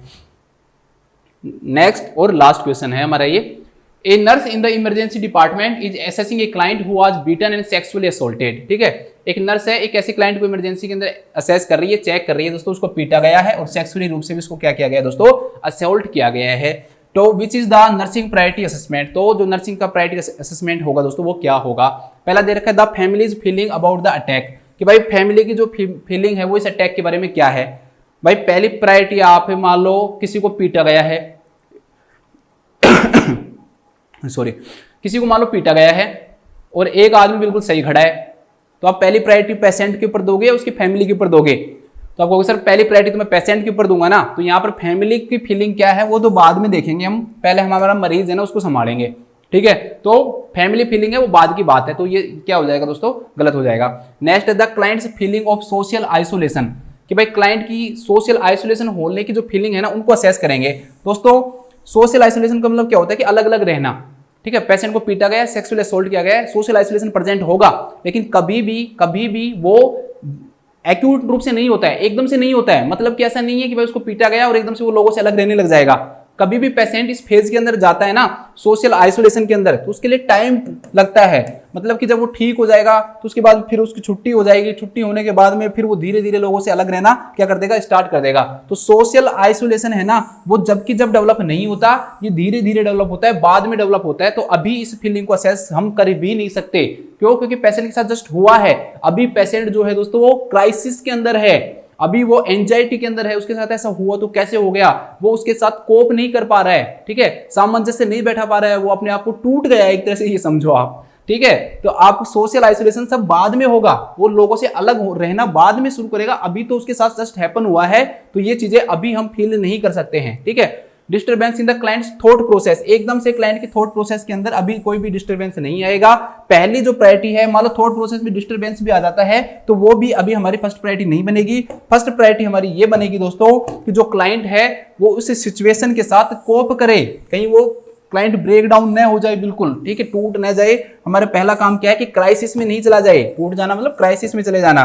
तो क्राइसिस में जाने से रोकना है हमें क्लाइंट को, और क्राइसिस में जाने से रोकने के लिए हमें कोशिश करेगा, हम ये असेस करेंगे कि क्या क्लाइंट इस सिचुएशन के साथ में कोप कर पा रहा है या नहीं कर पा रहा है, सामंजस्य बैठा रह पा रहा है या नहीं बैठा रह पा रहा है, कहीं वो क्राइसिस में नहीं चला जाए। तो हमारा पहला असेसमेंट क्या होगा दोस्तों कि क्लाइंट की एबिलिटी को हम असेस करते हैं कि वो इस सिचुएशन के साथ में कोप कर पा रहा है या नहीं कर पा रहा। दोस्तों मैंने आपको बहुत सारे क्वेश्चंस करवा दिए हैं, लगभग शायद ये 50-60 क्वेश्चन हो गए होंगे, ये लगभग है ना 55 से 60 के बीच में टोटल क्वेश्चन हो गए होंगे। पिछली क्लास में 25 थे, ये 60 थे, 30 आपको मैंने सिनेरियो करवा दिए हैं, पहली क्लास में 20 करवाए थे, फिर 10 करवाए थे, बस अब काफ़ी हो गया है। ऐसा भी नहीं है कि मैं आपको लगा ही रहूँ, प्रायोरिटी आपको और भी चीज़ें पढ़नी होती हैं, तो बस मैं अब आपको जितनी भी जो चीज़ें हैं दोस्तों वो मैं आपको पूरी करवा चुका हूं। तो मेरी तरफ से आपको बहुत बहुत थैंक यू, धन्यवाद। ये हमारा जो टॉपिक है दोस्तों ये प्रायोरिटी नर्सिंग इंटरवेंशन का यहीं के साथ मैं खत्म करता हूं। अब मैं कुछ नई चीज़ें आपके लिए लेके आऊँगा जो कि आपके लिए फ़ायदेमंद रहेंगी, आपको रिवाइज करवाएंगी। तो अभी सिर्फ इसका कोई फ़ायदा नहीं है कि बार बार बस मैं आगे चलता रहूँ और क्वेश्चन लाता रहूँ, लाने में तो मैं हज़ारों क्वेश्चन ले आऊँ, लेकिन वो आपको फिर टाइम वेस्ट ही होगा। इतना पढ़ लिया आपने, वो भी बहुत आपके लिए क्या है दोस्तों, इनफ है। कई सारी क्लासेज हो गई हैं, शायद ये 4th क्लास है हमारी, तो वो चारों क्लासेज जिस बच्चे ने नहीं देखी हैं एक बार जाकर जरूर देखें। शुरू के जो सिनेरियो जो मैंने बताए 30 वो तो बहुत ही ज़्यादा इंपॉर्टेंट है, उनको बार बार रिवाइज करें क्योंकि उनके भूलने के जो चांसेस हैं दोस्तों वो बढ़ जाते हैं। कुछ कॉन्ट्रोवर्सीज की मैं बात करता हूँ, इनमें भी कुछ कॉन्ट्रोवर्सीज रहती है दोस्तों, ठीक है। जैसे एविसरेशन है, एक बच्चे ने डाला सर एविसरेशन के अंदर ये हो रहा है उसमें ये हो रहा है। अगर आप एविसरेशन के अंदर दोस्तों दोनों कुछ कई बुकों के अंदर अलग अलग मिलेगा आपको एविसरेशन के अंदर। जैसे मैंने कॉल फॉर हेल्प करवाया था, ये सॉन्डर्स के अकॉर्डिंग है, बिल्कुल कोई गलत नहीं है उसमें, कॉल फॉर हेल्प ही है उसमें, सॉन्डर्स के अकॉर्डिंग वही हमारा आंसर रहेगा जो सिनेरियो मैंने आपको बताया था। लेकिन दोस्तों मोस्बी की जो बुक है ना उसके अंदर ये दे रखा है कि भाई सबसे पहले आप क्या करोगे, मोइस्ट जो स्ट्राइल गोज पीस है ना या जो ड्रेसिंग है वो क्या करोगे, अप्लाई करोगे। आपको मैं पूरा का पूरा स्क्रीनशॉट दे सकता हूँ इसका, आप चाहो तो खुद भी अपनी बुक में जाकर देख सकते हो। एविसरेशन वाला जो टॉपिक है वहां पर आप जाके देख सकते हो दोस्तों, वहां पर स्पष्ट रूप से क्या लिखा हुआ है, कॉल फॉर हेल्प पूरा सीक्वेंस लिखा हुआ है। लेकिन मोस्टली ने ये कहा है कि भाई पहले हम स्ट्राइल गोज का क्या करेंगे, हेल्प करेंगे। एक ऐसी भी बुक देखिए दोस्तों जिसमें प्रायोरिटी नर्सिंग इंटरवेंशन दे रखे हैं, उसमें दे रखा है कि पहला जो एक्शन होगा ना वो बीपी चेक करना होगा। तो ये कुछ चीजें क्या हो जाती हैं, अलग अलग बुक के अंदर चेंज भी हो जा सकती है। इसमें मैं भी एक इंसान हूँ, ठीक है, मैं भी एक बुक के अकॉर्डिंग ही करवाऊंगा, कोई मेरे द्वारा तो बनाए गए नहीं है कि हर चीज मैंने इन्वेंट कर दी है। तो आपको कुछ बुक में कुछ चीज़ें अलग देखने को मिल सकती हैं, तो आप थोड़ा सा उससे डरे नहीं, ऐसे नहीं हो। अगर आपको और ज़्यादा लगता है कि भाई मुझे क्या करना चाहिए तो आप और रेफरेंस ज़्यादा इसके अंदर क्या कर सकते हो, देख सकते हो, या पिछले जो एग्जाम के अंदर जो क्वेश्चन इससे रिलेटेड जो आया हुआ है ना उसके अंदर क्या आंसर माना गया है। एक दो क्वेश्चन कॉन्ट्रोवर्शियल मिलेगा ही, आप एम्स में भी जाओगे ना तो वहां पर भी कुछ बच्चों को लगेगा ये आंसर है, कुछ बच्चे को लगेगा ये आंसर है, और वो डिपेंड करेगा कि जो एजेंसी जो इसको रिक्रूट करवा रही है, एजेंसी उस रिक्रूटमेंट को करवा रही है दोस्तों, वो इसका क्या आंसर देती है, ठीक है, उसके ऊपर डिपेंड करता है। तो आप लड़े नहीं कहीं सर इसमें ये होगा ये नहीं होगा, ऐसा होता है। कुछ क्वेश्चंस जो होते हैं वो कंट्रोवर्शियल रहते हैं। प्रायोरिटी नर्सिंग इंटरवेंशन जो होते हैं वो सिर्फ और सिर्फ नर्सिंग फील्ड से रिलेटेड होते हैं, तो हम बाकी की किसी बुक्स में जाकर भी इसको नहीं देख सकते, हम डॉक्टरों के पास जाके देखें, क्यों, उनको तो हमारे नर्सिंग इंटरवेंशन से लेना देना ही कुछ है नहीं। तो ये हमारी छोटी सी क्लास थी। आप सभी खुश रहो, अपना ध्यान रखो। Thank you so much.